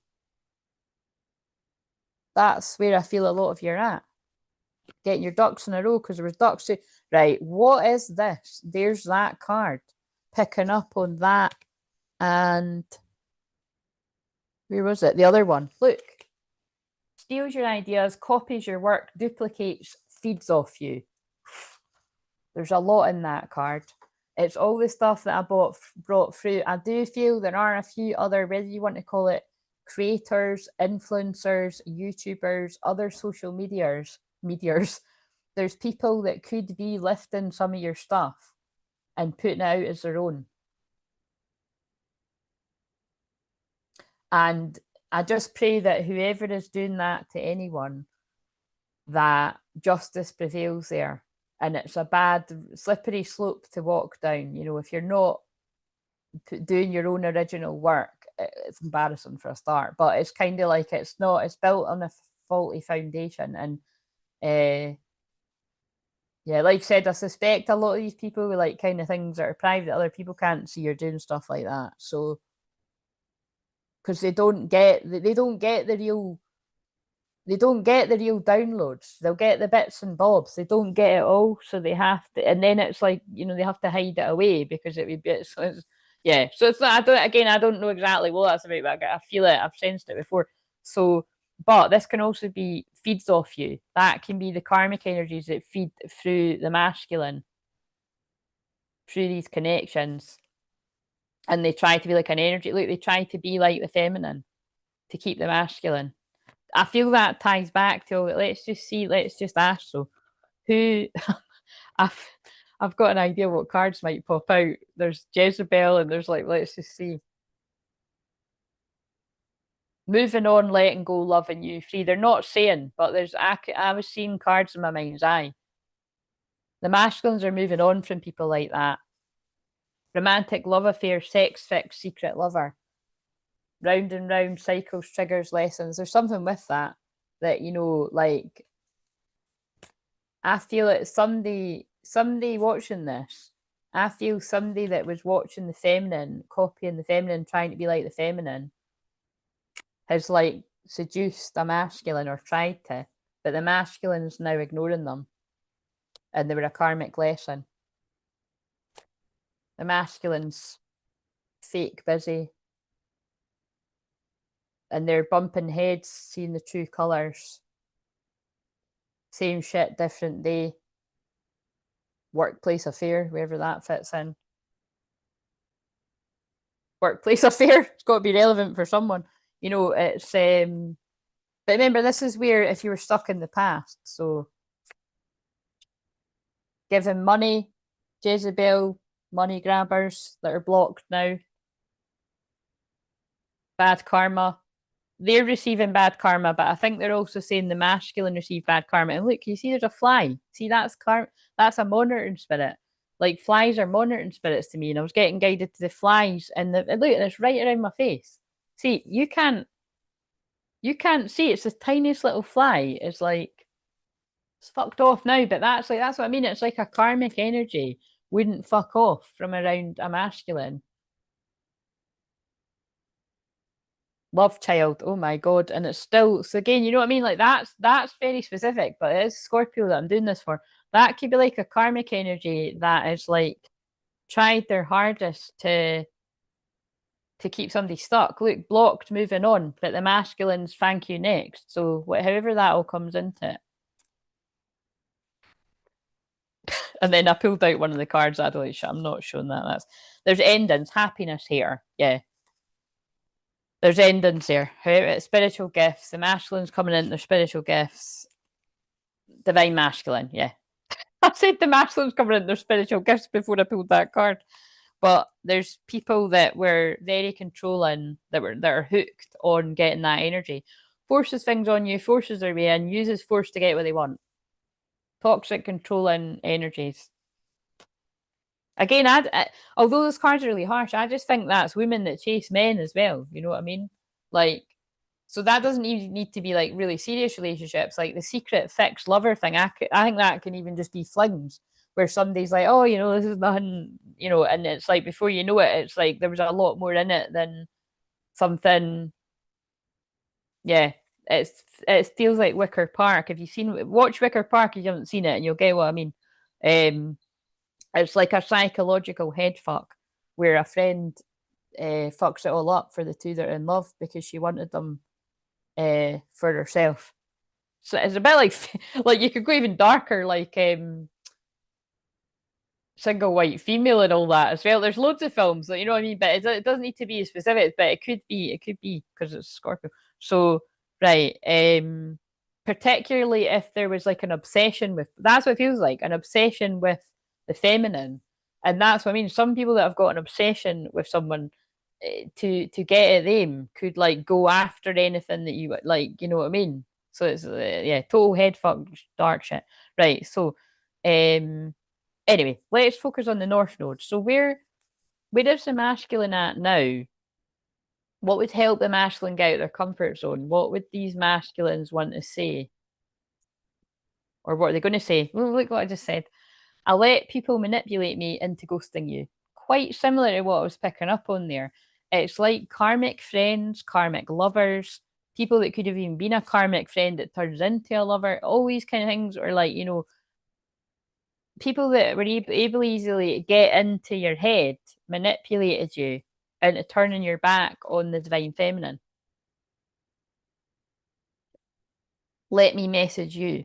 If I don't reply, I'm planning what to say. I get stressed when you message asking what's wrong. Nothing was wrong, but now I feel, but now, wait a minute, nothing was wrong, but now it is because I feel paranoid I've done something wrong. Don't rush me. That's why I never read the cards on that. I never read the words on that particular card because that just gives me the ick, right? Like true divine feminists don't do that anyway. Like, you know what I mean? You wouldn't, that's what you wouldn't be like, kind of like, oh, you know, talking about it's kind of like I was saying, I feel with true divine feminines, because if you think about how much the feminine has actually been hurt by their actual masculine, it's just the journey.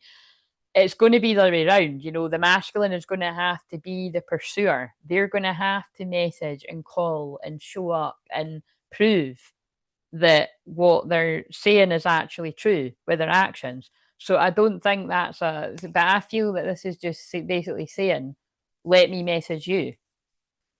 Like I'm coming to you in my own time. I'm scared you will reject me.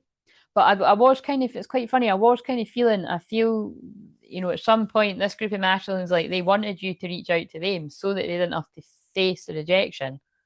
But I feel if that's your specific lesson, you'll know as a feminine not to do it. And it's not to be cruel, it's because it's the soul lessons that these masculines need to learn. Everybody needs to face up to that. You can't avoid life from fear of rejection. The biggest lessons I've learned in life was when I was terrified of being rejected. I can't go another day without you.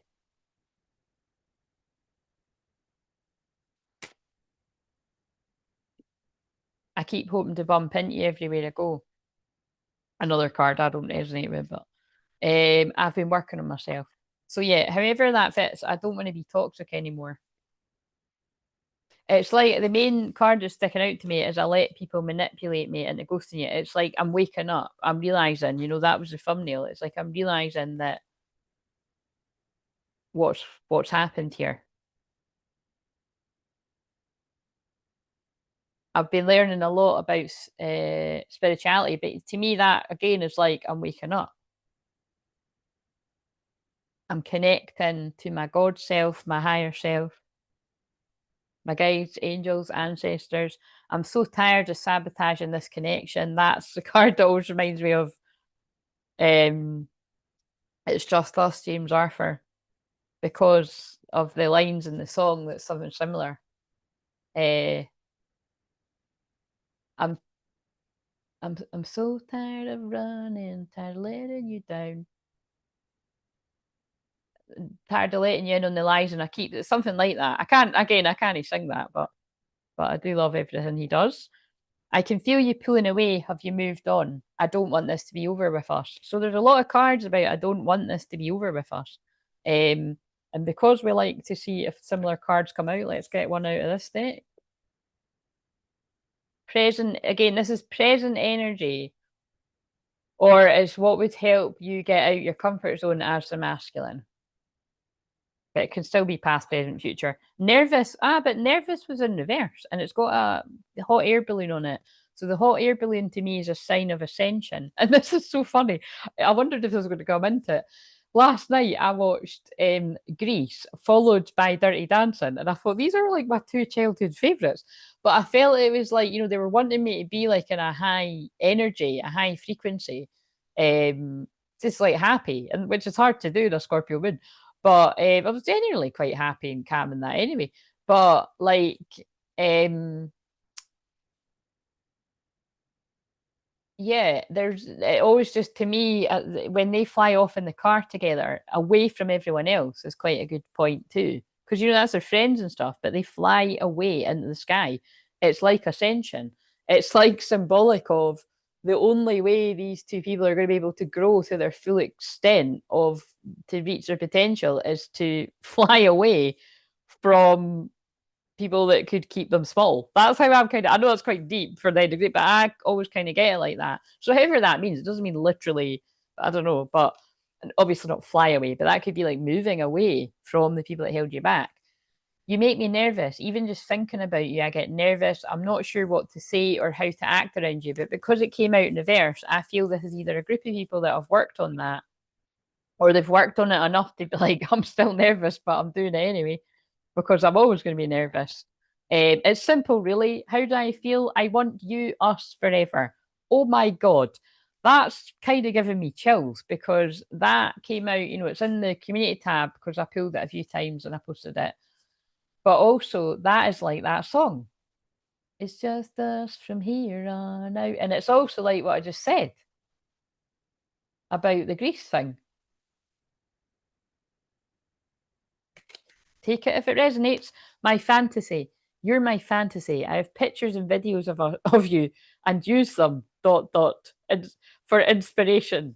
I want you. Any Scorpio as well? Just saying. Right. So, right. So this might go a bit like the one that I filmed for Sunday. That was hilarious. Um, right. What karmic lessons are they learning, and what needs to be released? I made up these questions, and I'm like, that's quite similar to what I've just That's that this time I'm not doing that. That's well, wait a minute. Let's use these ones just in case. So what is a karmic lesson the feminine might be learning or needs to be released? We'll see. It might come up that you've already worked through this, and it's also the masculines. They might move more to the masculine's feminine self.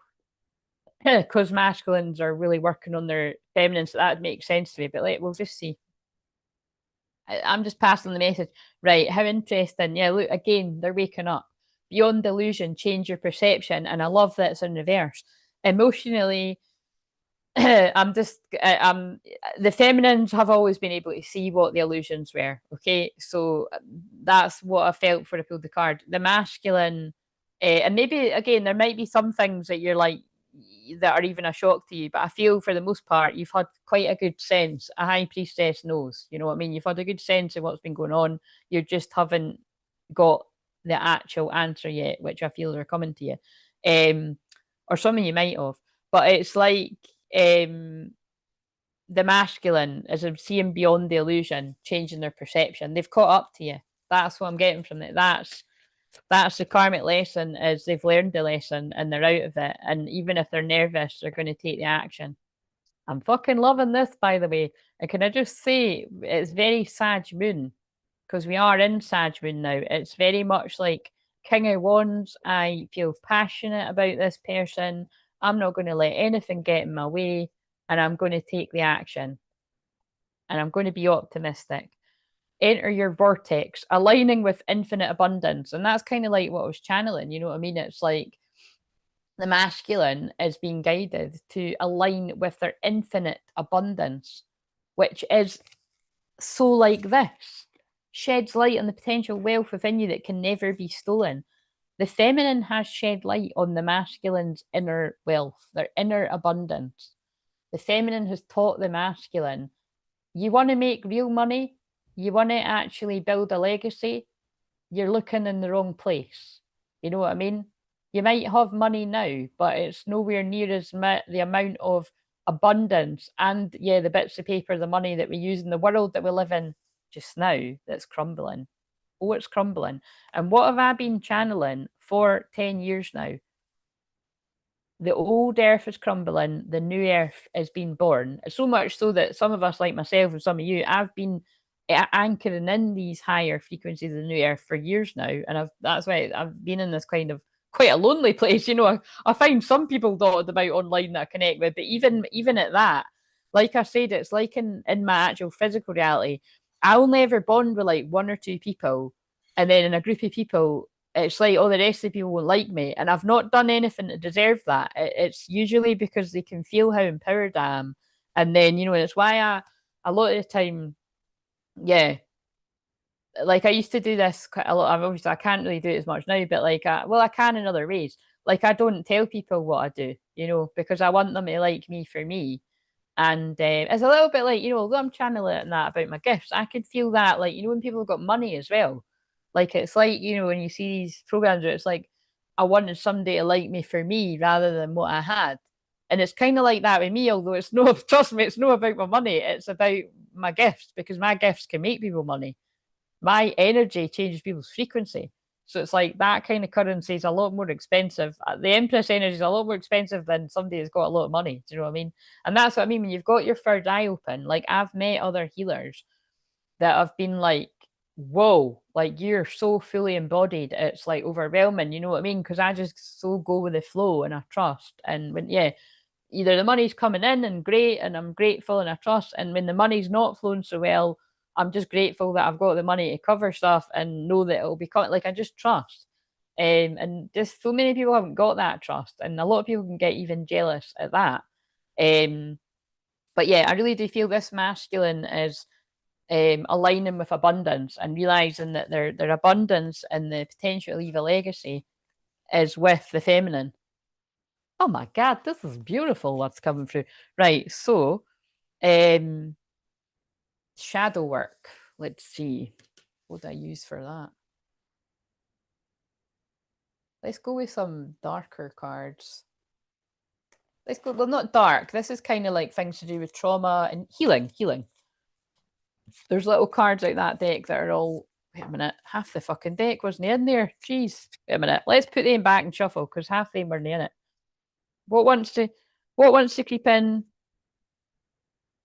I can't stand not talking to you. And I'm sorry for lying to you. Notice it came up in shadow work. So this person can't stand not talking to you and they're sorry for lying to you. Right. What is shadow work for the feminine or the masculine's feminine side? Everything is for me, not against me. Integrating the ego. That's really I hardly use these cards, and I've had them for, again, I know I say it all the time, but it's true. I mean, if you could imagine how many cards I've got, you'd probably be wrong and add way more. Like, just drowning in cards. That's why I said I fake tidied up, because my nieces were staying. Like, my mum, like, you know what I mean? They were dropped off, and then my mum popped up with something, and I was just kind of like, right, I just need to fucking dump all these, and you know what I mean, so that I can put the beds down and everything. It's like my, the way I make up the beds. But so I fake tidied up. I put them all in a box over there. But it feels like it's tidy, because you know what I mean, sometimes you have to do that to just be able to think properly. And it's a creative solution. There, engineer. It's a creative solution that works for now. But I'm kind of working on getting it better than that. But everything's for me, not against me. I feel if you're the feminine, a bit of the shadow work you need to do is that trust that you've got yourself to such a place of being in a beautiful energy that when you are guided to trust somebody, that you're trusting the right people. And that if for any reason you've made a big boo-boo there, your guides and your angels, your power animals, your earth angels that are other people that look out for you. Because like I said, I'm that person for a lot of people. They'll have your back, like it is time to know that everything is going for you this time, I want to say, and not against you. That's really deep. That's some, like I said, but that's the kind of stuff I like to get into with people in sessions, because that's what I mean. I only attract people that are really ready to go that deeper level, because again, it's going back to what I said about, otherwise you're just dealing with somebody's ego. They're dealing with like, oh yeah, I'm really great at everything and nothing bothers me and I'm happy all the time, and it's like nobody's like that all the time. Let's get real here. Like, you know what I mean? Like, I said that actually to somebody very recently, and like I say it all the time, like, I am not always like this. I'm not being fake when I'm on here, but it's like, for one, I can't stand how loud my voice gets. You know what I mean? There's no need. I've got a mic. It just happens. It just carries. But like, um, And it's just too extra. It's like it's giving Leo energy when I'm on here, right? And I love Leo energy in small doses. Um, I'm more like the Leo moon. The Leo moon's my favorite. Leo rising after that, and Leo sun. Great energy is great, but it is different, because the sun rules Leo, and so sun that's quite uh, own it if you are that. But what I'm saying is, it's like I am more Plutonian Scorpio. Keep myself to myself, quieter, observant.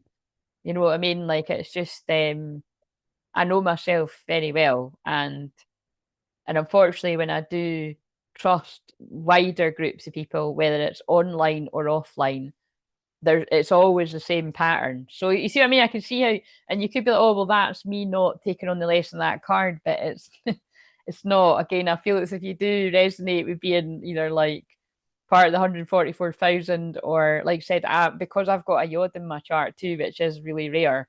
It's just a thing that happens. I've got a unique calling, and yeah, but again, I'm grateful. I'm grateful for the people that I can trust, either that are literally on the twin flame journey, most of which I've made through client sessions, some of which I've just found. Um, but I always pray, because a lot of time when I have found other people on the twin flame journey that help people on the twin flame journey, darker energies have got involved to break up those friendships. It's quite sad actually. That's happened before. So um but yeah, this just shows you how much people try to break up twin flames. So, like, even that are trying to help others or stuff like that. So, but I feel even with that, I feel you help each other maybe without being an actual friend. You know what I mean? Like, I think some people get what I mean. Right. So, um, what have we got for the masculine shadow work? Inspiring others, but it's the feminine's masculine side too. I help others feel empowered by acknowledging their gifts. Wow. So again, remember I said right at the start, ages ago when I started this, I feel like I'm talking to other people that do stuff like that, either through writing or talking, because we've got Scribe and we've got all these other things, and you know, um, but like, because again, that's my tagline has always been, my gift is helping you find yours, because it literally is. When people do a session with me, like I'll be able to see in your chart things that you're not seeing about yourself, or things that you've secretly thought and you've not done anything with. Like, the amount of times there'll be people that watch this at some point.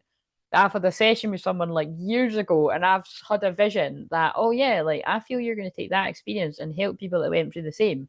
And some people like, nah, like, well, they wouldn't say nah, but they'd be like, they couldn't see it at the time. And then years pass and they're actually doing what I said they were going to be doing that was quite unique. And again, it's not about me being right. It was like crystal clear. I can see way far in the future.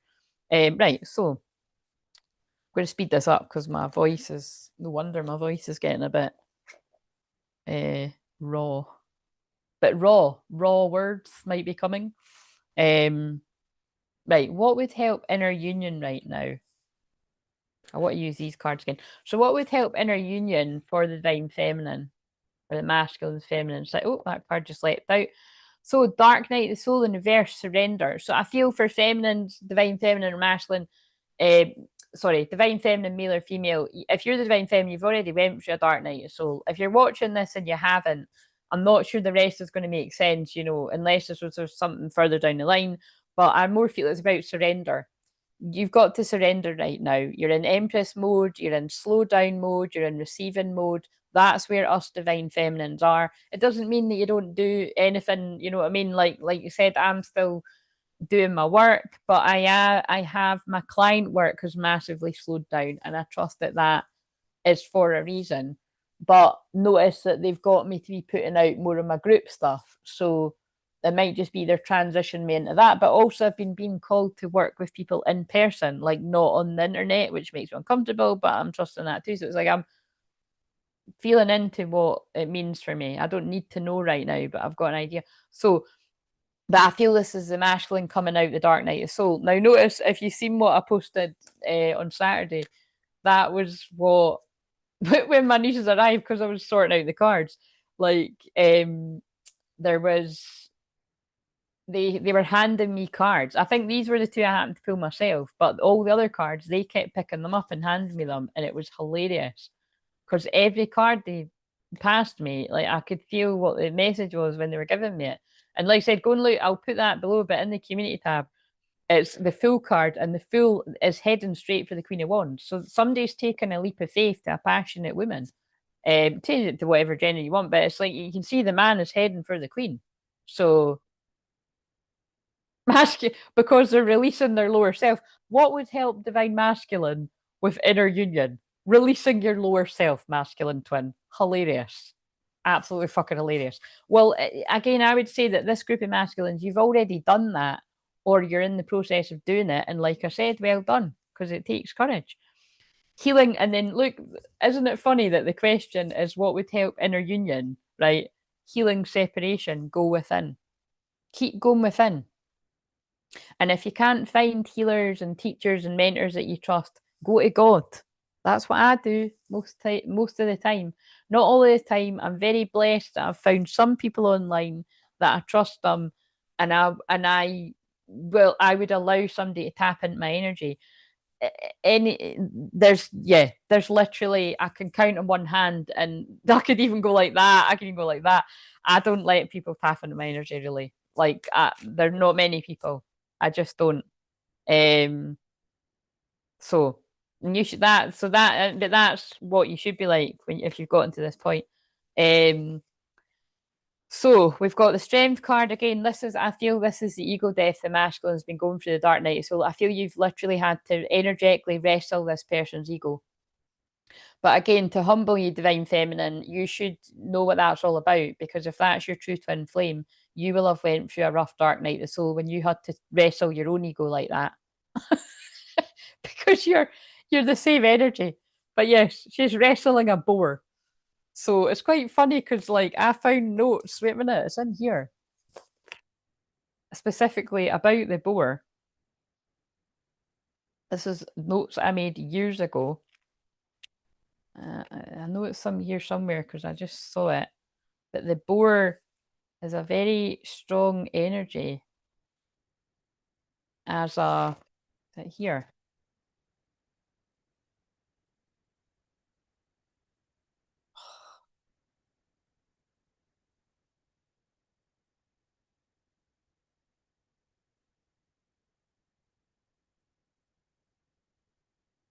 I know that I saw it.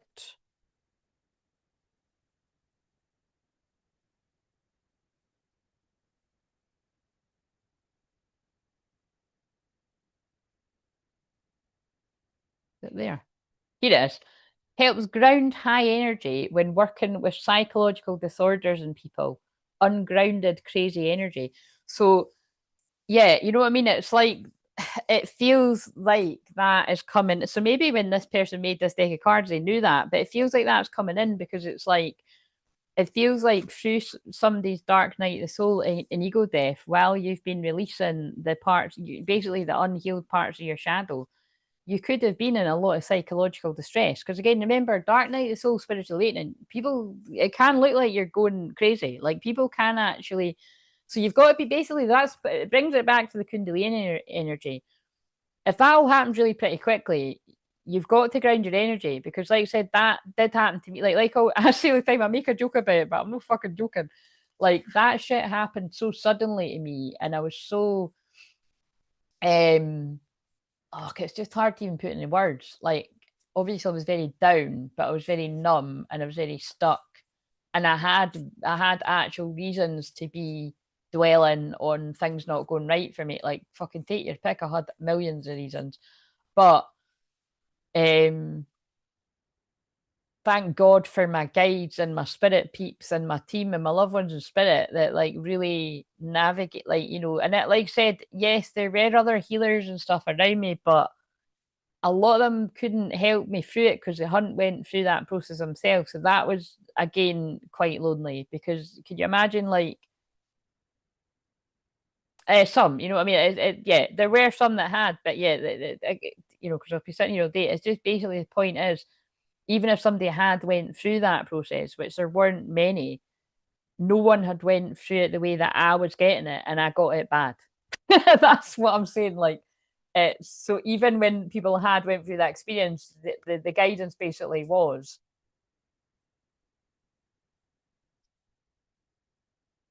you can get through this. Basically, my soul chose this journey, and that, like I said, right down to the point of the very unusual way of my spontaneous Kundalini awakening. But yeah, so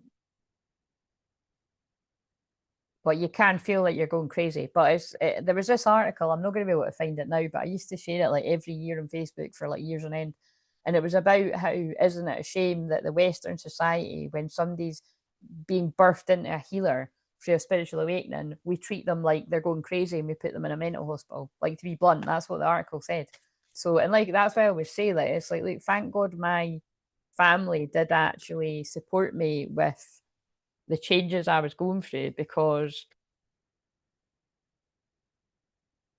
even though they didn't fucking understand it themselves, you know what I mean? But it's like I said, but it just that was it. But even if they hadn't, I would have like, it's my journey. Do you know what I mean? But I'm just glad that they, you know, well, I'm just glad that I didn't get put somewhere where I didn't belong. Put it that way, because it can be hard to get out. But I know that some people haven't been lucky in that way. You could get a bit confused and think you're losing your mind, and then be quite vulnerable, and people put you in places you don't belong, and you're actually very in touch with the reality, and it's other people around you that aren't. Kind of coming through in a riddly way, but I get what I mean. It's like, even now, some of the things that I'm saying are so new earth in the future. Like, okay, I don't like going into this too much, but they're making me touch on it. Think about in 2020, when everybody was being told what was good for you, and I was sitting on my actual birthday telling the truth, like, about what I knew to be true, which there's plenty, ample evidence of that being true in the current time we're in now. And there was at the time too, but it's like, yeah, people would have thought I was crazy for saying that, and I was giving out the wrong, but I wasn't. I was telling the truth, and I was putting myself on the line to help people. And anyone that's got the third eye can see that, or would have seen it at the time, or would have known themselves. But I know that I'm just grateful that I do know there was a few people that were on the fence and they didn't do it because I was doing that. So that I'm proud for that reason. But that was because I listened to God, you know. And like I said, you've got to be discerning of who you listen to when they're channeling. Because of what I said about the amount of mediums that I know that didn't, yeah, I don't know who the fuck we're talking to with the dead folk, but they were, you know what I mean? They weren't giving good advice anyway. And like I said, just because somebody's dead in the spirit world, it doesn't mean they're going to give you good advice. If they did, they give you good advice when they're alive. They might not give you good advice when they're dead. You know what I'm saying? But low key, most of the time they will, because it's like, I know people that would have made really bad decisions when they were alive. Like all the guys that often surround me when it's going a bit taboo. Scorpio, you know what I mean? That might happen tonight with me touching on that. A lot of them come through like a wise counselor, because they're like, this is what not to do. Do you know what I mean? So it doesn't always go that way. But anyway, food for thought. Right. So we've got a native wand. So this is fast travel, fast communication, the arrows of love. This man, oh dear, just realized there's something popping out there. So it's this man is feeding her grapes. So it's like that kind of energy again of someone wants to come in here quickly and passionately. This could be fast communication. We are in Gemini season, which is about that. Yes, because they want to heal the connection. So the star card. Again, I'm trying to see if there's anything. I think they're very much hinted at that being a little bit. So I think I'll just cover that up. But she's healing him. Oh my God. And we've got a two of cups, guys. And I'm going to have to cover the nipple. Got a two of cups. That picnic could quickly turn into something a little bit, well, saucy but romantic. It's kind of, it's a two of cups. So that's the most important thing. It's true love. It's true love. And remember, I ended the other Scorpio live on true love. Somebody wants to give to you equally after not doing so. Right. Okay. I wanted to use those cards because we're on Scorpio. So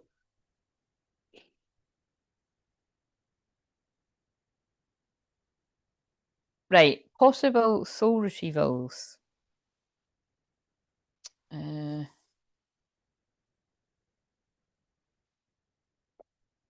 oh, I didn't use them. Let's use them.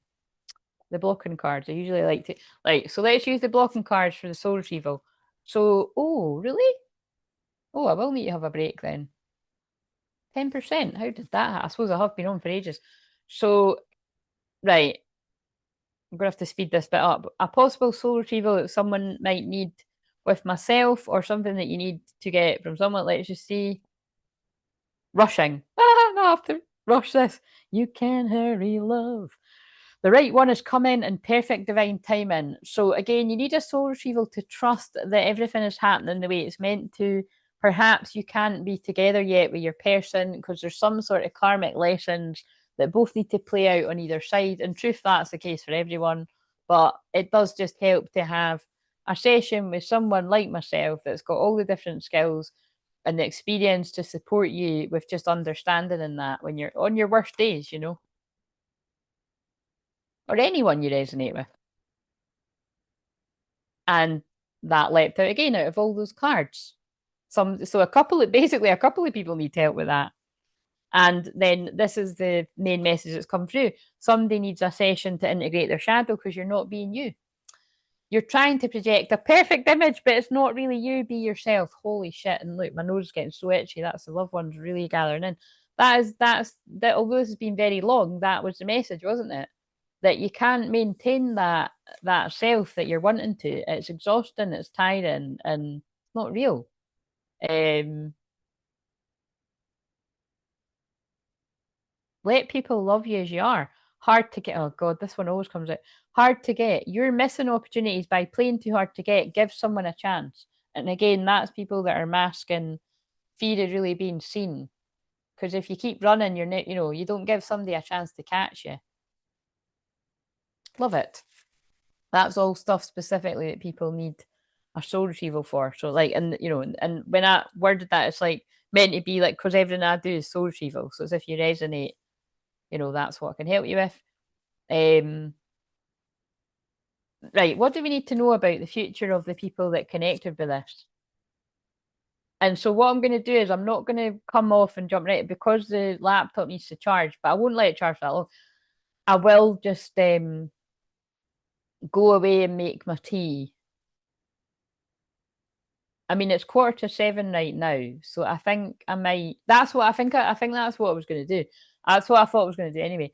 I'm going to come on at 8, right? And then that means that I'll just sit for like an hour, even if it's like an hour and a half. And then because Love Island, yes, I'm planning it around Love Island. Love Island starts at 9, and I don't like to watch it live because they do a lot of brainwashing in the adverts and everything, and throughout the thing. But oh, actually, I don't know. Is it live? I think it is live. The first episode. Oh, fuck knows. But it doesn't really matter. But the point is, it's annoying with the adverts anyway, so you can rewind them. So, but I think I'll just do that because the battery needs to charge, and then I need to charge my battery. I'll just need to rest my throat, and then I'll eat something. Yeah. So that's the loose plan just now. Is I'll come back at 8. I might even come back at 7:30. So just keep an eye out. Like I just don't really want to hang around too much. I might just because I'm about to finish this basically. So it's just so that it's got enough but that's not enough to. Because technically, I can actually do it right. It's just the mic. It wouldn't be as crisp because I would use the internal mic, but it's not that bad because I used the internal mic for years. Um, right. So anyway, what's about to happen with the people that resonate with this?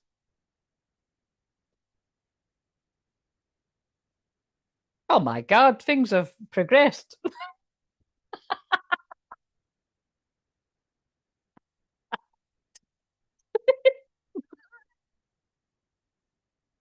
Sorry, these cards are so funny. Oh shit. Right. So it's funny because actually it's 15, the devil card. In this case, because we're asking about what's going to happen in the new earth frequencies with these unions. I don't feel it's toxicity, I feel it is sex, and also it is the symbol of Scorpio and it is the sun. So this could be quite specific to Scorpio season. Maybe even as specific as the 15th of November, because we've got 15, we've got the sun symbol, and we've got Scorpio. But it's just little hints of nakedness. We've got the top of his bum, and we've got her holding her. Yes, I think I can just strategically place my fingers in these places.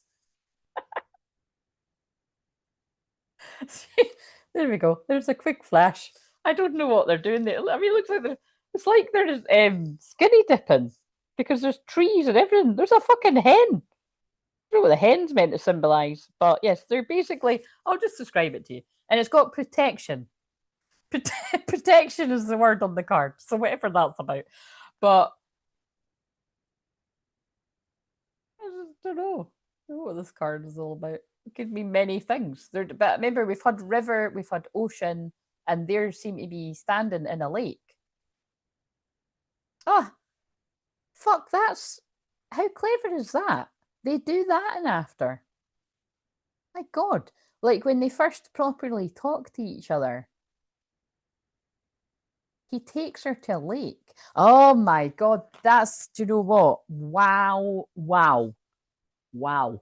So in After, right, again, if you've not seen it, I've been talking about it for years, and they're amazing, right? Like I said, they're four of them are on Prime, and annoyingly, the first one isn't. That's on Netflix, or you have to find it online. It's on here, but I've lost it. Just like I mean, and I'm sure I saved it a playlist, and I can't fucking find it. I'll find it one, but anyway, it's somewhere kind of about. But if you find it, tell me because you might find it before I find it again.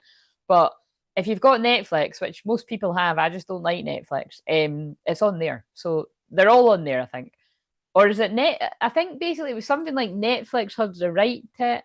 And because I watched something actually recently, which that's really interesting because that was all about that. That's going to come into this. It's a documentary about how they made it, and it was actually because it was the women's books went viral. So again, there's an inspiring story there. You know that she was just uploading them, and her inspiration was she wanted to make the hardened character like Harry Styles, and then long story short, um, whatever this platform that she was uploading it on, like it went, people went crazy about it, and that's when it went to the right people, and people were like, "Oh my God, we need to make this a film." And so I think it was. Don't quote me on any of this, right? But it's like I think Netflix must have got the rights to the first one, and then maybe Prime bought the rest of them. I don't know how it works. Maybe you know better than me, but it's just annoying when you want to watch them in order when you've not got that. You know what I'm saying? Because I'm even that obsessed. Like I was trying to buy the DVDs and I couldn't find them. Like I don't know if you can even do that. Like I think they're in different languages. But the point is in the first film, because you have to watch them in order, he is it's like, it's like a modern version of these ones where somebody is tricking someone or that, because it's basically a bet. So I believe that is that Taming the Shrew? I think it's Taming the Shrew. Pretty sure that's right. Because that's also the idea of 10 Things I Hate About You. Because in 10 Things I Hate About You, it's also a bet. But both things, it's a bet, but the guy actually falls in love. So, I mean, we could have some kind of toxic thing coming in here about that for a few people where somebody could have been thought they were playing games with someone, but actually the joke's on them because they really fall in love. However that all fits, I could see that being a thing. But yeah, basically that's what happens in After. Long story short, like he makes a bet. Oh no, I've kind of ruined it anyway. If you've not seen it, it's like anyway. Most people have seen it. Yeah, just I wouldn't sort of say it's, but there's an element in that, right? And then it's like how she forgives him for that, but she forgives him because he has really fallen in love. You know what I mean? And he was just, oh yeah, he was stuck in a toxic loop of being toxic, really. You know what I mean? Coming from his lower self, if we use it in the twin flame journey. Yes, as that's still there. He was releasing his lower self. He releases, meeting Tessa helps him release his lower self. There you go. Because she's like the angel energy that wants to help, that helps him out that. But hedonist, it is through sex. Like they do, it starts very like that. And then but that's how it comes codependent, because you can't heal somebody through sex in that way. Twin flame sex is very healing, but if that's all you're working with and the person doesn't work through their shit, it'll quickly turn to shit. So, and that's why it can be difficult on the twin flame journey, because you as a feminine will release, however that happens. Sometimes they release you, you release them. It's a bit of both, whatever. The feminine will reject it's not reject, but you will not want to be the masculine like that until they're showing up in their higher energy, because you're like, I don't just want that bit of you, that other people are just like wanting what they can get, like whatever that is, whether it's sex or fucking what you can give them, but like I want all of you, you know what I mean? um so then the masculine can perceive that as rejection, and then they can get codependent with the karmic energies, and then that can become a comfort zone, and then they can become addicted to each other, you know what I mean? And it's all just toxic. But eventually the masculine will wake up to what has happened and be like, oh wait a minute, actually that first parent really loves me and they let me go because of that, and they're letting me be free, and now I can choose whoever I want. Whereas this person seems to be controlling me and pulling me in through sex, and that's not love, you know. So that's sabotage. Induces self-destructive behavior or the desire to undermine others. Alchemist. These are all Scorpio energies, whether it's a higher energy or the shadow. Transformation of base motives and goals into golden wisdom. This is the masculine working it all out. I just wanted to see if the angel energy jumped out there. But yeah, anyway, that's totally coming into that thing about I'm inspired to write a book, because that is what happens in that. And it's like, why did that go into that though?